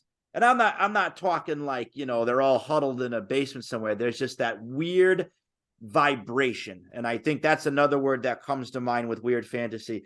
There's always a weird vibration of things going on behind the scenes. And Soren Narnia that's a nom de plume, but that he is the writer and narrator of most of these. And there is just such a sick, strange edge to it. There's never gore. There's nothing ever too profane. There is just that, once again, that existential dread that we are not alone, that there is definitely something lurking in the shadows beyond the undead. This is something else. Beyond the veil. Beyond the veil. Yeah, not of this world. Man. This sounds like a studio accompaniment for me. As an artist, I'm always, drawing on my drawing board, and I like to put stuff on that sets the mood. So I wrote that one down too. I gotta check it out for sure. He has an interesting voice, and some people like it, some people don't. It drives my wife crazy because that's what comes on at 11:30. She'll just hear, "My name is." They all start with, "My name is so-and-so." And then he gets into the tale. Some are 20 minutes, some are an hour and a half. But You can't go wrong. Soren Narnia, Knife Point Horror, the podcast. Does he sound like Tom Waits? He does not. No, he does. He does not sound like Tom Waits. All right, well that's good then. I know that's like the voice that like you either love Tom Waits or you hate Tom Waits. I love him. I do love too. him. I love him. I'm a huge fan. Love him. Yeah. Got to do a music episode one of these days. So music's gonna be a hard one because it's gonna be weird. I thought a lot about music. Music almost made it onto my list. I'll tell you, Dr. John and Miles Davis almost made it into my weird fantasy. Yes, the Night Tripper. So yeah, Dr. John. Okay, listen, a little ad, everybody. Saturday night, 9 p.m. to midnight on WCNI Connecticut College Radio 90.9. Lord Blood's Crypt of Cool, the debut show by yours truly, weird music for weird people. And I'll tell you what, Raphael, it starts off with some like 60s horror garage. It moves into some weird stuff. And then right in the middle, we're gonna get into the Dr. John, the Screaming Jay Hawkins, the Tom Waits, the Nick Cave. That's going to be right in the middle. And I'll send that out into Spaghetti Land on the internet because you can listen to it streamed. So that's Lord Blood's Crypt of Cool, 90.9 FM, Connecticut College Radio. They said that sounds amazing. In the chat, it says if you want to sound like Tom Waits, you got to eat your blackstrap molasses. You got to have your blackstrap molasses. Ain't that the truth? Ain't that the truth? Yeah, I'm excited to hear your weird music. There's going to be some weird stuff. We got Dracula and zombies. We have cults. We have aliens. I'm running the gamut here. If a guy has a giant saw with a hammer hitting it for an instrument, you know Joey's all about that. You know what? I had a band, Get Haunted. My wife played the drums. I played a banjo that I electrified and I put through a tube amp. And then my wife's best friend, guess what she played? The saw. Yep. Yeah. It was something else, man. Cedar Grove. There we go. Well, I don't mean to be objectifying, but there is something marvelously compelling about a woman playing the drums. Playing the drums. She did a great. She never played. I never played. We just said let's start this band, and it was a junkyard. We nailed different drums to a piece of plywood so we could carry the whole thing in. It was like a little cocktail kit. It was awesome. Yeah. Hey, fellas, when nature calls, can I go hit the head real quick? Go ahead, Yeah, you're good. Just don't turn off your camera. I'll be right back. Yeah, you got it. Go ahead. Yeah, we're hitting the 10 o'clock mark, and we're getting into the top 3 for everybody. Yep. So my foray into H.P. Lovecraft was with our good friend Jeffrey Combs. Yep. Playing Herbert West in The Reanimator. That's like nothing to do with H.P. Lovecraft other than it's based on a story. Yeah. But that's a great, man. That corpse, that naked corpse running around the morgue. Woo! Yeah, it's almost as good as it's on par with Return of the Living Dead. I knew you were gonna say that. Yeah. I knew you were gonna say that because that was so creepy. Because I mean, we talk about it all the time. Like, what's it like to be dead? Painful. Yep. Like, yep. Yeah. Oh my rage. God! Like that the yellow movie. man, like the Yellow Man in Return of the Living Dead. Yeah, the yellow. Yeah, when the Yellow Man, that's like the first one. When he comes to life, he's like the cadaver. He's like obviously Tarman's like kind of technically the first, but like that yellow cadaver comes to life and runs around like screaming. Madness. That's oh man, what a beautiful film. Phenomenal. You never expect it to be like that because it's kind of silly in parts. And yeah. It's got some good dark humor. It's got some good parts. Do you ever fantasize about being dead? Like, what do you think? It's a fucking costume?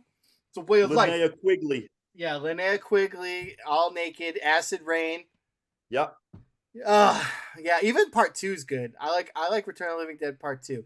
Absolutely. Three, not so much. Not for me, but I mean, Is that the one with the girlfriend? yeah, he brings a girlfriend back to life in the Yeah. army experimental. Yeah. If you're gonna do that, might as well just watch Tammy and the T-Rex. You might as well watch Tammy and the T-Rex.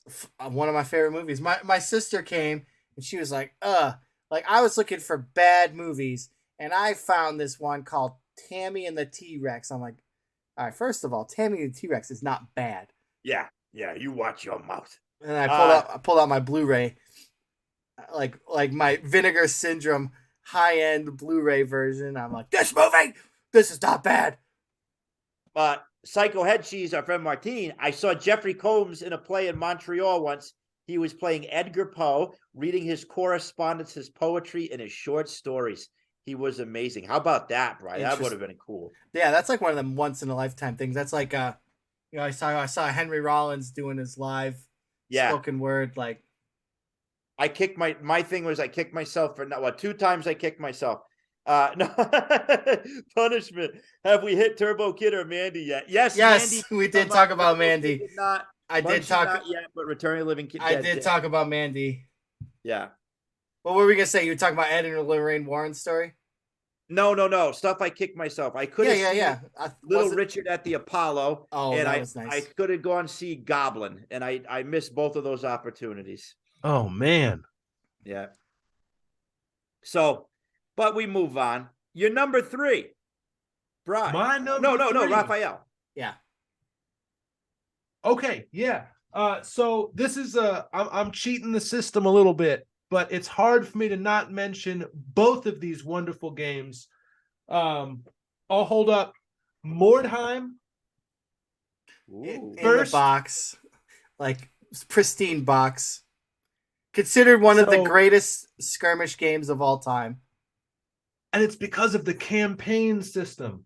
But what is Mordheim for the uninitiated? Again, we're in the old world. We're in the Warhammer world. The people see a comet in the sky, and they start to see it as maybe like a millennial thing, or there's going to be a second coming, or it's going to be amazing. And looking at the trajectory of the comet, they all come to this city, Mordheim, and they start to party in excess. They get depraved. They get decadent. They go over the top. The comet hits them. The city is wrecked. So you get, I love to build terrain, so you get the excitement of building completely ruined terrain. But the comet is made of weird stone, which is a potently magic substance that will destroy you, but is also incredibly valuable. It's concentrated magic, and so in this conception of magic, magic isn't something that you have inside you. Like you are not magical. Magic is an external force, and so having concentrated magic on hand allows you the power of magic. It gives you access to magic, even at the price of corruption. So from any faction, from all kinds of humans to my favorite, the Skaven Ratmen, to undead, orcs and goblins, Bretonnians, anything you want to get your hands on, you can build yourself, kit bash yourself a war band, and have an absolute blast grubbing for weird stone and killing your friends. So it's such a good game, and the community around it is absolutely wonderful, between the terrain building, the kit bashing, the updated rules. I love it. And here's my slash. I couldn't just do one or the other. I had to go both directions. I can't pick up the whole box because it's got all my stuff in it. Yeah, Advanced Hero Quest. Advanced Hero Quest. Advanced Hero Quest. You know how much that thing costs? How much does it cost? Probably about $500 to $800 in your hand right now. Oh man! It's like Antique Roadshow too. Mordheim's crazy expensive too. The chat is like losing their minds that he has. Yeah, you are rap. People are going nuts. And our good friend Punishment is also a Skaven player, he says. Yeah, Advanced Hero Quest is like one of those grail pieces. There's like dudes that would literally like chop a pinky off for a copy. Oh man. Punishment says, I'm literally mad that Raph has that. I'm that envious. of the Mordheim, and then he said, "Now I'm even more mad about the Advanced Hero Quest." Advanced Hero Quest, like for the people that don't own it, you can go and get the PDFs and the downloads and play it with your regular Hero Quest. You don't need to go out and pay $800 for the box. It really doesn't come with that much. Like, it comes with a lot of Skaven, yeah, and it comes with some excellent tile, but beyond, like, again, I love the communities around games, and there's a number of fan modifications to Advanced Hero Quest, but for me, the best among them is Enhanced Advanced Hero Quest. And so you get a whole set of tables kind of based on Terror in the Dark, which is the expansion, that allow you to play solo and give you wonderful dungeon mapping tools. And so I'm as much of a sicko as I am. I play Advanced Hero Quest all by myself, and I have my graph paper, and I map out my dungeons, and I find like my stairs, and sometimes my guys live and sometimes my guys die, but the campaign system is brutal. You don't get very much. Everything is difficult to come by. You get hirelings that eventually you can bring on with you of various races and types, and it's kind of like a BX D&D in a box. You end up once you progress through the written material, you can pull it from White Dwarfs, you can pull it from the quests that are in, like Tobero's Bane is the quest that's in the box. But you start to build your own monster tables. And so for a lot of people, it was their dungeon master training. What's going to be in this encounter? How difficult is this encounter going to be? And what, you play Hero Quest first, and it's super simple, and you start tacking on rules. Then you play Advanced Hero Quest, and you are structuring a campaign for your friends that you're playing with, or eventually playing by yourself. So I love the grittiness of it. I love how hardcore it is. It's just a fantastic piece of weird fiction, in my opinion. yep. And you can even download them, all the cards and tiles, and make it yourself. Yeah, If print you it, want. print it yourself at your local print shop on index card, and just cut them up and lay them out. Yep, very doable, very easy. And Broheim.com is the big Mordheim website for all. I'm sure Raph's very well aware of Broheim, but like for the guys in the chat, it's got Hero everything. Quest, that box keeps on winking at me every time I'm at the store. Got to buy one. I know. That's why we got to. I don't mean to brag too much, but I got a whole stack of the specialist games over here. So Warhammer Quest, I know that one's been going a lot recently. I got first edition Space Hulk, Man of War, Gorka Morka, Necromunda. I love it. Wow. Are you familiar with Chainsaw Warrior? I have Chainsaw Warrior. Want me to grab it? There yeah, you go, I have Chainsaw Warrior too. That's like my favorite game of all time. So, Raph, there's a couple of things that always come up on these shows that just naturally happen. One of them is the movie Mandy. Another is the movie Munchie. Return of the Living Dead, Dawn of the Dead, Chainsaw Warrior. Yeah. These are some things that always come up. So that's why I throw that out there. But I could tell that you're one of the crew that would ring a bell with you. 80s, 90s Games Workshop is my go-to. Anything they made in the 80s and 90s, I can get my hands on. Talisman, Dungeon Quest, all the Judge Dredd board games, like was it like Blockmania? Blockmania, yep. Just like all that wild stuff. Anything I get my hands on, I love it all. It's the best. And then like I still have. I'm gonna get buried with my Warhammer Rogue Trader copy. Like that thing is like my Bible. Do you have the first printing of Rogue Trader? I do. Oh, beautiful.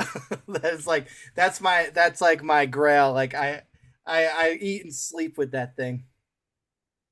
Oh man, we are alike in this way. Yeah, I'm like, Necromunda. I'm a huge Necromunda fan. I think like without breaking everything. Yeah, I got like my books are like right here.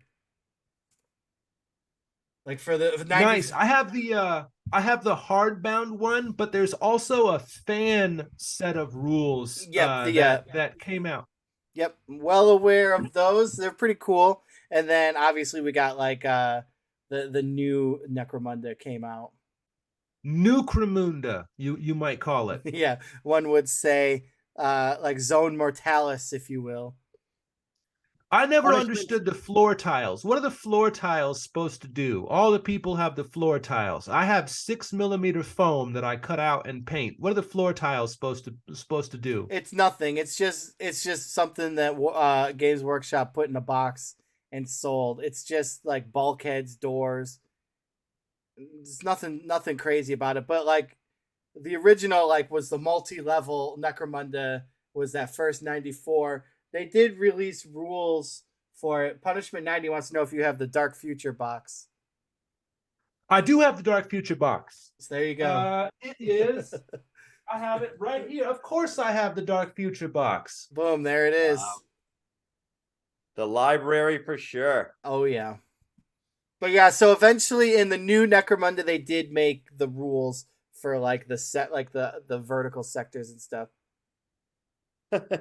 He's defeated. Long story All right. short. Where are we? I believe it is my number 3. Okay. It's a movie we all know, we all love. It is the epitome of weird fantasy. I honestly, when I thought about weird fantasy, I thought about this movie, even though it's my number 3, but I'm going with Crawl. Oh, good one. Because, like, I mean, obviously outside of anything Ralph Bakshi did animated, this is like live action weird fantasy to me. Yep. Like the glaive, the weird, like, I mean, it's a whole race of like spacefaring aliens go to a fantasy planet, like a medieval planet, and conquer it with lasers. Yep. Like, yep. I didn't know this movie exists. I'm taken aback. I'm shocked. What, you never seen Crawl? I've never seen Crawl. Oh, really? Get the fuck out of here. For real? It's like Liam Neeson. You've seen Crawl, right? Are you blowing smoke up my ass right now? I believe him. I don't think he's seen it. I mean, I feel like Ralph's a straight shooter. He's a straight shooter. I don't think he would BS me too hard about Crawl, out of all things. But yeah. You'll love it, buddy. You'll love it. I mean, like, I know you can't really probably see the cover that well, but it's a classic staple. Everyone in the chat's loving Crawl. Like, highly recommend it. So, long story. Can you give us the premise, or can you give me the premise? I can give you the premise. I can give you the premise. So, it is a wedding day for the prince and princess of two opposing kingdoms. They were going to come together and unite the planet, but then they were invaded by a strange race. I don't remember the name. I'm sure there's a name. I know it's Prince Cowlin sets out, and then so like the princess is kidnapped by this weird like giant. Crawl is the planet for some reason. Like there's like, I don't know. I always it's a long story. Yeah, the Slayers. Thank you. The Slayers are like this weird race of aliens that like come and kidnap the girl and take her to like their like giant mothership that like randomly every day teleports itself around the planet. So it's like they can't get a beat on it.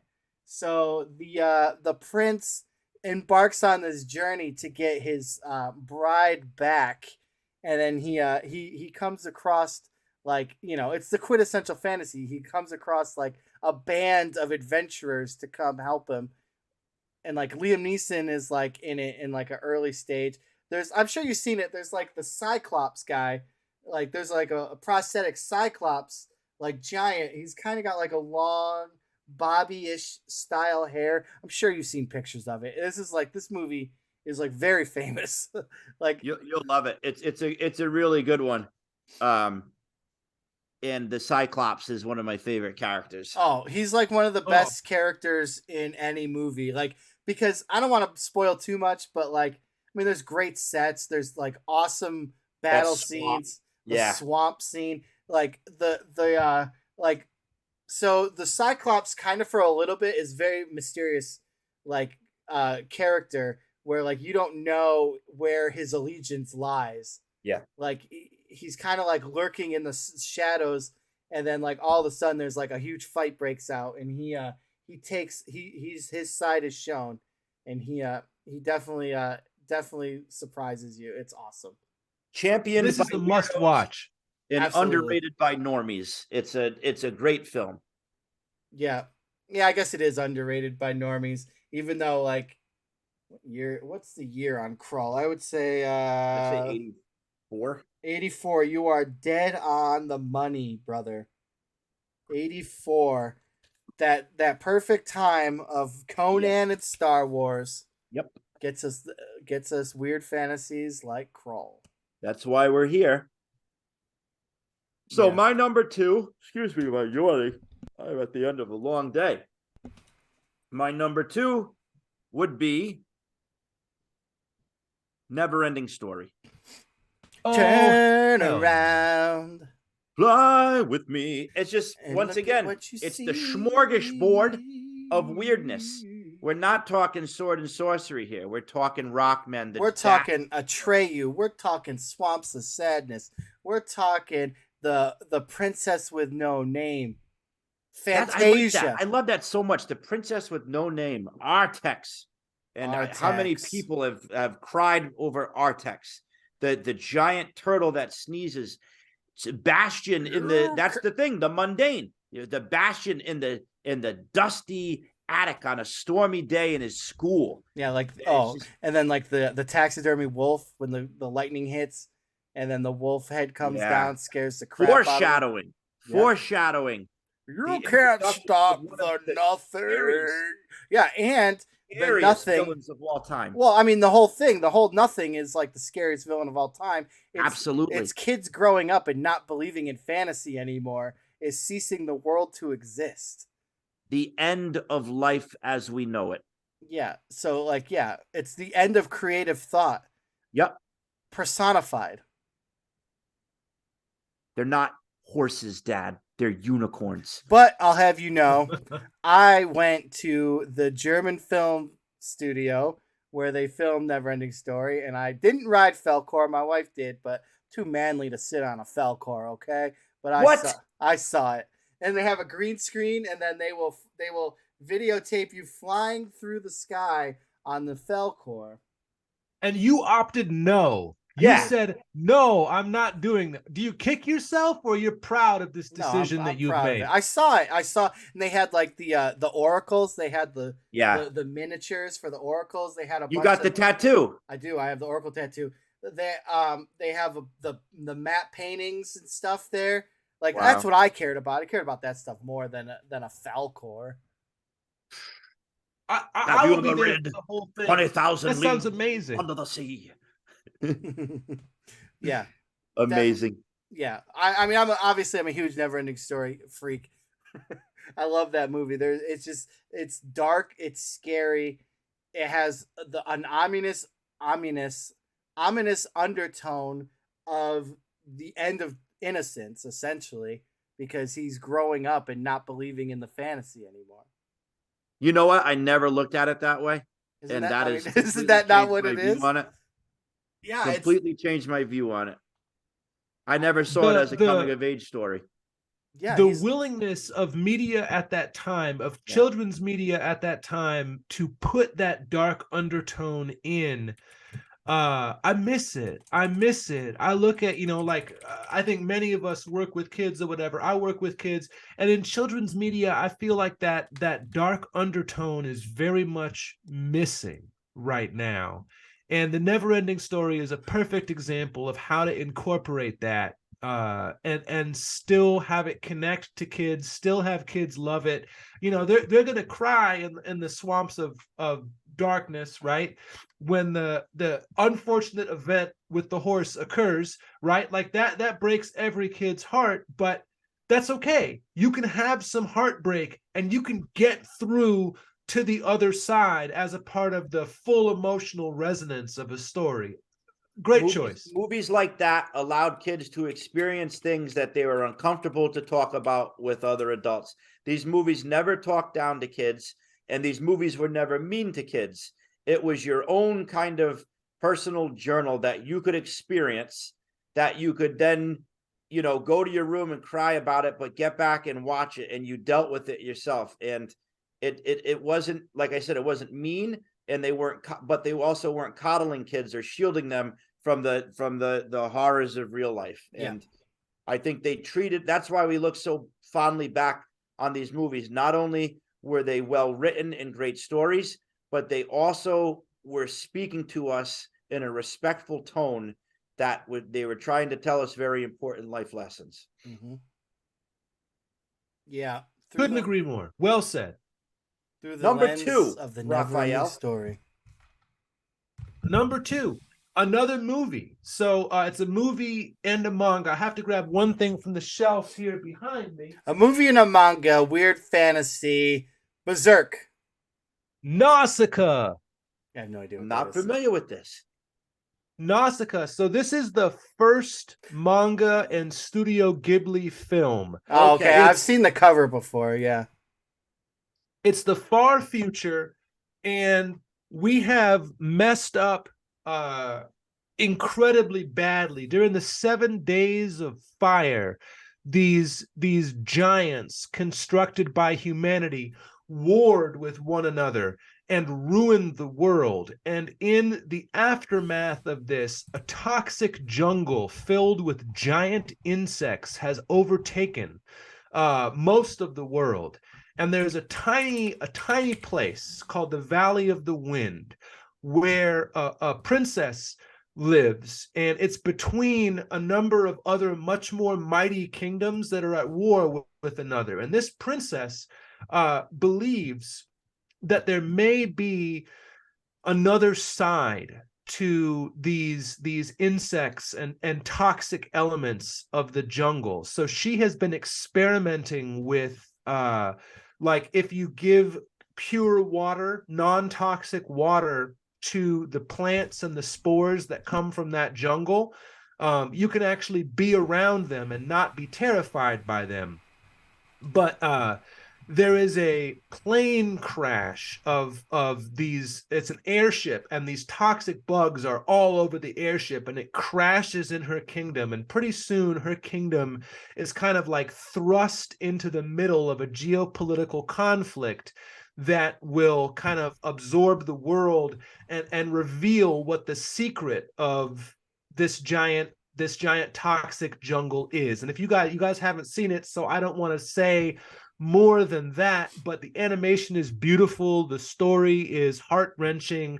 The manga doubles up the content of the movie, so once you've seen the movie, if you want to get more into the culture and the societies and everything else that populates this world, I highly recommend the manga as well. It's the only one that Miyazaki finished all the way, and so the movie kind of comes out midway through the cycle of the manga, and then the manga keeps going and keeps the story going.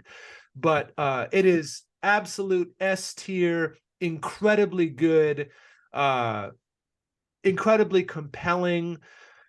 I love it tremendously. When I was a kid, before the Disney release of the US film, there were these books that had translations along with the cell animation. And so I read this stuff right when I was beginning to learn to read. I was up on Nausicaa. And then I went back and I found the manga, and I watched the Disney translation that happened in the late 90s or early 2000s as Disney was acquiring the rights to Miyazaki films. But for me, this is that very formative stage, that early kernel of what could fantasy be, or what could a compelling story be. And I just looked at the images over and over again and read this story over and over again. Awesome. Sounds excellent. Yeah, I'll watch that with the kids. Highly recommend doing so. It's a beautiful story. Neon Lord. Well, that's my number 2. Yeah. Wouldn't be a weird fantasy without one mention of a Terry Gilliam movie, right? Okay. No Time Bandits for me. Oh, I thought that's what you were going with. No, I'm going with Brazil, baby. Oh, yeah. Ooh. One of my favorite movies of all time. Hits my top 10. This movie has it all. It's got Bobby De Niro as a Yep. strange plumber. It's got weird dream-like sequences of a bird-like man saving a woman, some fantasy-esque scenes, a hyperbolic governmental bureaucracy that accidentally kidnaps a man because a fly hits an automated typewriter and spells his name wrong, and he like That disturbs me. Like there's something very real about that. oh, absolutely, it's 100% could easily happen. Why not? So I just watched this like Yeah. 2 months ago I at Bry's suggestion. Implored you to watch it. It is by far one of the greatest things I've ever seen in my whole life. The And intricacy of the world, the just world blew building, me away. palpable. And there's an absurdity to it, but it's a very intelligent absurdity that is you laugh, but then there's this remnant of depression afterwards. Yeah, I too. mean, and it resonates, still Yeah. to this day because there's because terrorist attacks, but like they're not actually terrorist attacks. It's the government staging terrorist attacks to keep fear into the citizens, and it's a mundane, everyday occurrence. The mom is and the son are at a restaurant with a mom's friend, and and a terrorist attack happens, and it doesn't there's like explosions and everything happens, and then they don't even they don't even they don't get up, they don't even acknowledge it. They just keep talking and like nothing's happening. It's just it's insanity, like the absurdness of the movie. That movie is a fever dream for sure, man. Yeah, it is like when I would think of because the two movies that came to mind were Crawl and Brazil, and it's not even my number one, baby. So Crawl and Brazil, like the true quintessential fantasy, and then the I don't dark noir, futuristic, complete governmental control. I don't even know what you would call Brazil. It's like a dystopian future movie for sure. Dystopian, yes. Yeah, dystopian is a great word for it. Yeah, it's like 1984 on acid. Yep. With the flu. That's a great one. Highly recommend. Everyone said they would have gone with Time Bandits, but it's not how I roll, baby. I go from the heart. Your thing. Yeah. Well, that brings me to my number one. Number ones. This is big. This is a shotgun blast. And we started with this. Actually, I think we were off camera, but EC Comics. EC Comics as a whole.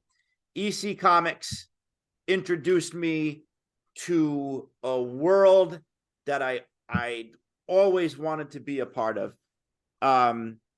In addition just to the crazy horror and everything right there, there was, I believe it was probably, there you go. Shock Suspense, very overlooked series. But it introduced me to, well, I don't say it introduced me to Ray Bradbury. Ray Bradbury Theater introduced me to Ray Bradbury. And then I started to read Bradbury. Ray Bradbury's, if you know me, you know he's one of my favorite authors of all time.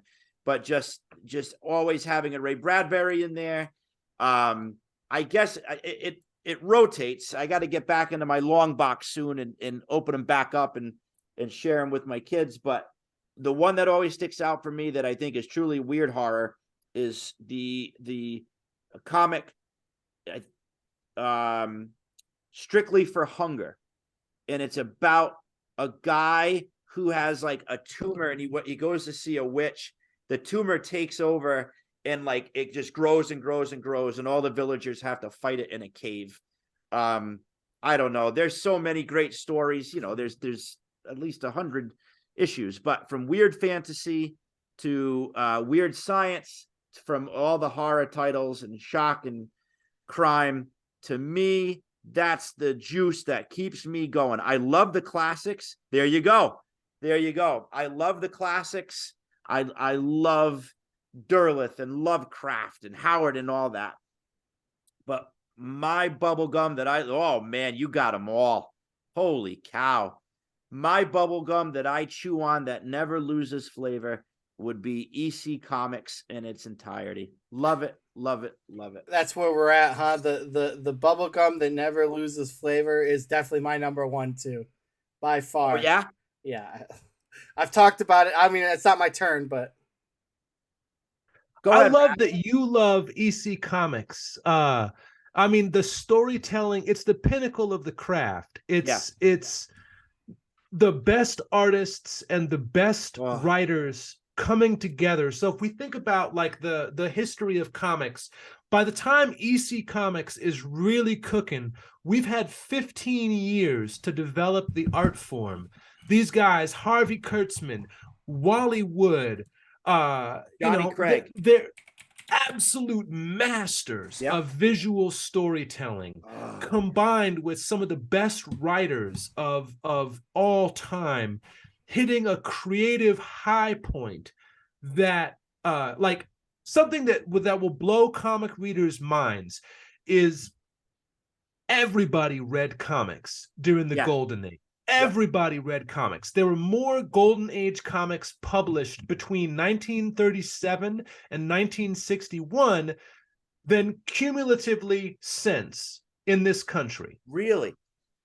Really, Wow. really. The diversity of books and the readership volume of those books meant that it was a viable industry in a way that now, like, we struggle as artists to get a good per page rate. But at that time, it was no thing to have 2, 3, 4 million copies sold of some of these stories. And what that allowed for was just this high watermark of craftsmanship, of people at the peak of their creative powers. We got Frank Frazetta in the EC Comics stable. We have Jack Cole. I mean, just I love this selection and full endorsement that you bring EC in this way. And each artist had such a particular flavor. Based on what? Based on them. Like there was nothing like they made this, their style was their own. Very, very cool. Did you get in on the EC reprints from the early 90s? They were on newsstands again at the beginning of the 90s, and that was how I got in. That's my entire collection, Raphael. Those mine are the what is it? Gemstone or Gladstone, one of the two. One of them did the 64-page double issues, and then somebody, I think it was Gemstone, did the full runs, the full single issues, as beautiful as the originals.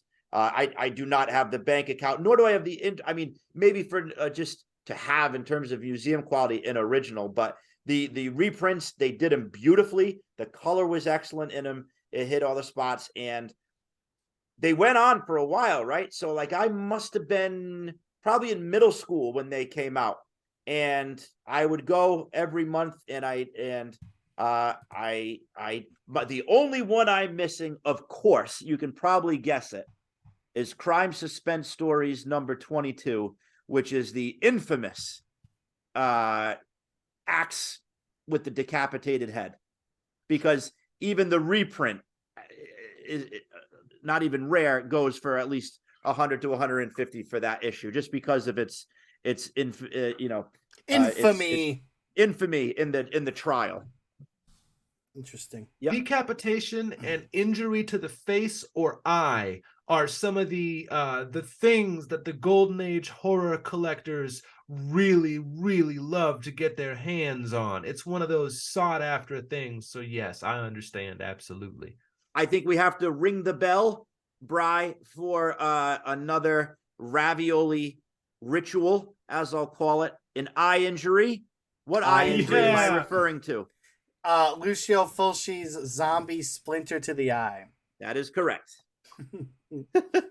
I did talk. I was going to talk about Conquest, the Lucio Fulci, the fantasy movie he made with the bone nunchucks, the laser bow and arrow. Fulci made a fantasy movie. I don't think. Yeah, it's called Conquest. Yeah, My watch. fiance and I, we've been watching lots of the Lucio Fulci and the Giallo films in general. That's been our recent kick. Oh, yeah. So You that'll got to be get a on great. the Bruno Matteo scene as well. He's a fantastic Italian director. Oh, I've seen Conquest. Yeah. Conquest is very one of his better ones. I mean, Beyond is my favorite Fulci for sure. It's a little H.P. Lovecrafty, I think. Yeah. I mean, of course, yeah, I wouldn't see why not. Like the painter in Louisiana, like sees the extra dimension, like that weird dimension. Dimensions, cultists. Yes. Zombie that turn him zombified. Yeah. Raph, you're number one. My number one. Oh my goodness. All right, this is a two-parter. Hold on just a second. Okay. I got him here. I had to reach for him. So I told you guys, if you're taking careful notes there at home, Ballantine Adult Fantasy, I got the Zothique book from Clark Ashton Smith. That's the one right there. I had to tape it together because my copy was falling apart when I got my hands on it. It can be hard to get these Ballantine Adult Fantasies, but Zothique is a far future continent where basically we're living in the remnants of a destroyed civilization, and all knowledge is people in the past have discovered things, and the way to get knowledge is to uncover the secrets of the past, or better yet, to resurrect the dead. So necromancy is a major theme in Clark Ashton Smith's kind of Zothique, but Zothique is also like decadent and bizarre. And my absolute favorite story in the setting of Zothique, man, April 1938, Weird Tales cover story, The Garden of Adamfa. This is a real April 1938 Weird Tales book. Wow. So The Garden of Adamfa, the premise of this tale is that there is a king who has everything that he could ask for. He lives as an absolute ruler, and there is a garden which is sealed off from the sun. It's completely dark, and there's an evil dwarf sorcerer that he kind of coordinates with to make these fusions of his ex-lovers, courtiers, enemies, anyone. He takes the most interesting parts of their body and he sutures them to plants that grow in this hidden garden.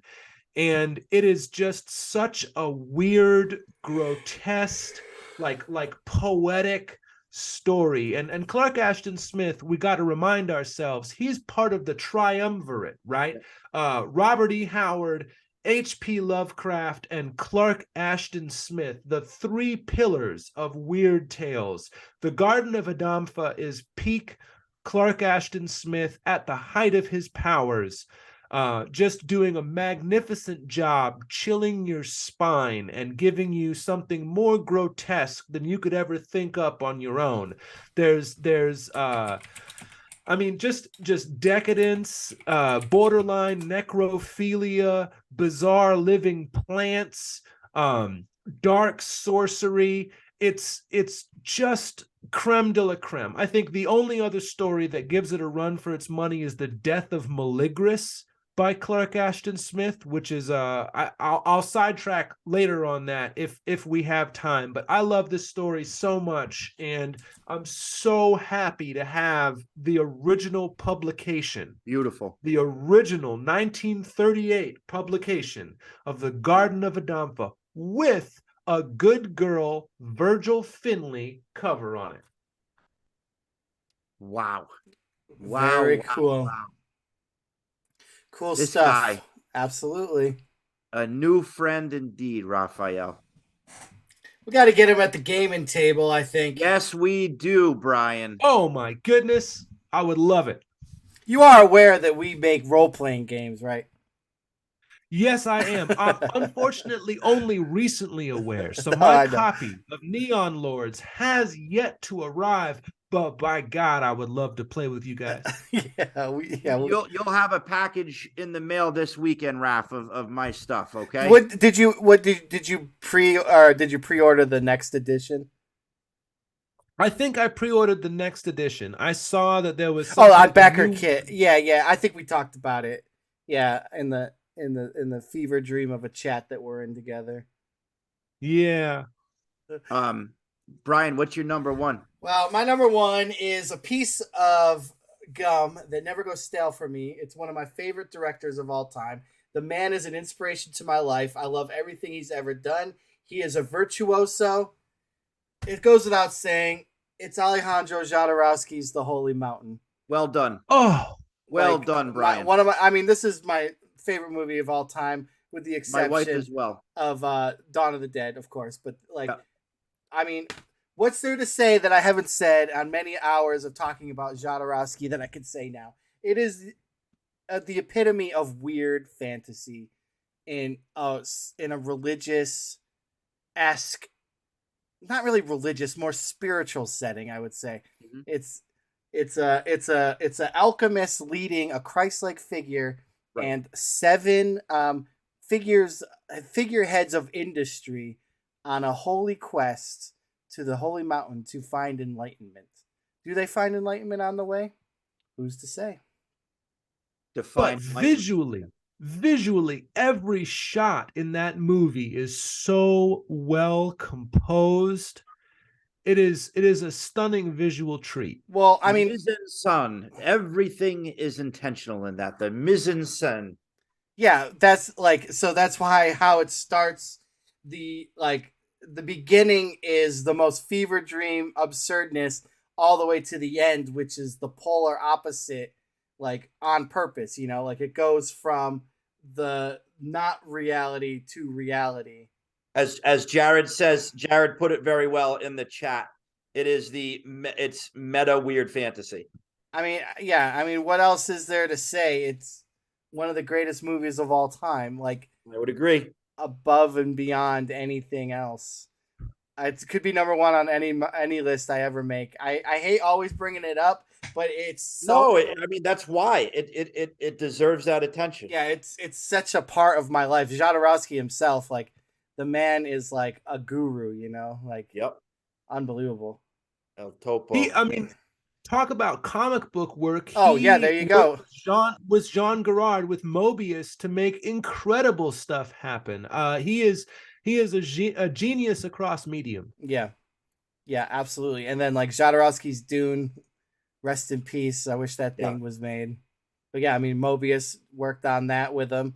Did all the storyboards and everything. Stitched it up. He's got, if you watch he's this big of a book of all the Dune storyboards that him and Mobius did together. And then he kind of got ousted from the film industry. No one wanted to work with him anymore, so then he just went to comic books. Wow.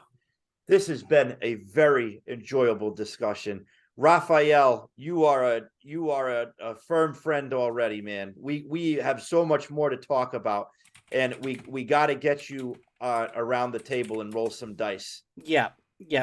We'll get you. I'll send you the PDF so you can at least get started, and then we'll get you hooked up proper with all the stuffs.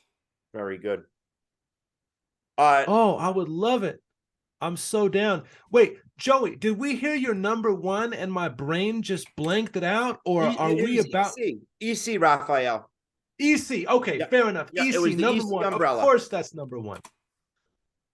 I could continue this conversation into the early morning, but I do have to wake up early tomorrow. I understand that completely. This is an extended edition, but well worth it, because Raphael Cornford, you are a gentleman, you are a scholar, and you are a wonderful creative mind. Congratulations on clearing your Kickstarter. And this is the beginning of a wonderful friendship, my friend. I'm so into it. It's wonderful to be on here with you guys, and I love what we share. The second that you said Manly Wade Wellman, I just knew how good this was going to be. Oh, yes. Oh, yes, indeed. And there'll be more to come. Yeah, Joey. Brian, what do you got going on? I don't honestly have much going on in the near future. Just some local cons and some local games here and there. Big one is Game Hole Con in October with Luau Lu. Splitting the table with the boyo. Other than that, I just have fulfillment. We're finally getting the books in, so Kickstarter fulfillment, just plugging away at books. What do you got? Sir. I know you got a new book coming out. I got a new book coming out. It's coming in the mail. Probably should be on the porch on Monday. It is the Station Manager's Handbook for Weird Heroes of Public Access. So that'll be up on the Etsy soon. I'll advertise that when that comes out. This is a darker supplement to Weird Heroes of Public Access, whereas Tales from Fairy Haven has that weekly world news flavor. This is a little bit darker. This is a little bit more, how would I say, probably a little bit more Twin Peaks, statted out creatures. So some supplements for your adventures in Fairhaven. I don't mean to cut you off. Sorry. But no, that's a big step because you're not a stat creature guy. No, I'm not a stat creature guy, and it's not overwhelming. But I did want to put some beasts in there. No, you got to. Would remember. So I gave that a shot. Yeah. And I got I'm going to be a guest on the Mad Dungeon podcast. Oh yeah, I do have. Oh yeah. So when is that? That is going to be. I record Saturday, so I don't know when it comes out, but I'll be recording Saturday. My episode hasn't come out yet, and I recorded it like 2 months ago. Okay, really nice guys. But actually, I do have something. August 6th, I will be on the Guar podcast live. Oh, yes. That is coming up. I do know that. Yeah, that's coming up. Excellent. Well done, my friend. Yeah, that'll be interesting. So we'll advertise all that, and I'll send a link out on the Facebook page to everybody if you want to tune into Lord Blood's Crypt of Cool this weekend. East of the Rockies, you're on the air. Yeah, East of the Rockies. I'm looking forward to hearing the radio show. This is great, you guys. Hey, I'm so into it. Can I plug my socials? Oh, yep. You were the next on the list to plug. Don't worry, brother. We got you. Excellent. Hey, you can keep up with what I'm doing at my hobby table. You can keep up with Thrilling Suspense Fantasy with the hashtag on Instagram, hashtag Thrilling Suspense Fantasy. I am at Raph Makes Art, I think, on Instagram. That's my main profile. And then on YouTube, I'm Thrilling Suspense Fantasy. And here's something top secret. In addition to trying to publish an adventure for Warhammer, the old world, Warhammer Fantasy Roleplay, I am working on with a small team containing some big names and all new tabletop role-playing games. So I can't give you more than the fact right now that I am working on it, but it should be good, and it is weird fantasy. I am the lead illustrator and lead writer right now. So if you have dug what I've been putting down, please give me a follow and check out what I'm doing and what I'm up to. I think within the calendar year, we should be able to make an official announcement. So it has been a pleasure, fellas. It is beautiful to be talking with you guys. Thank you so much, Raph. Great episode. Thank you for coming on. I appreciate you doing it with us. Get out there, get this man's books. You'll see a lot more of them. He is part of the Royale Neon Lord family now. Christened with the pepperoni broadsword. And he will be on. We'll play some games, roll some dice, and then that's it. I know Joey's got to get up. He's not going to be right. He's going to have to drink a Monster in the morning now. We got him hooked. So, all right. Well, thank you, Raph, for coming on. Appreciate it. As always, Joey, it's a pleasure. It's a pleasure, guys. All right. We will see you guys on the next one. Later. Good night, gentlemen.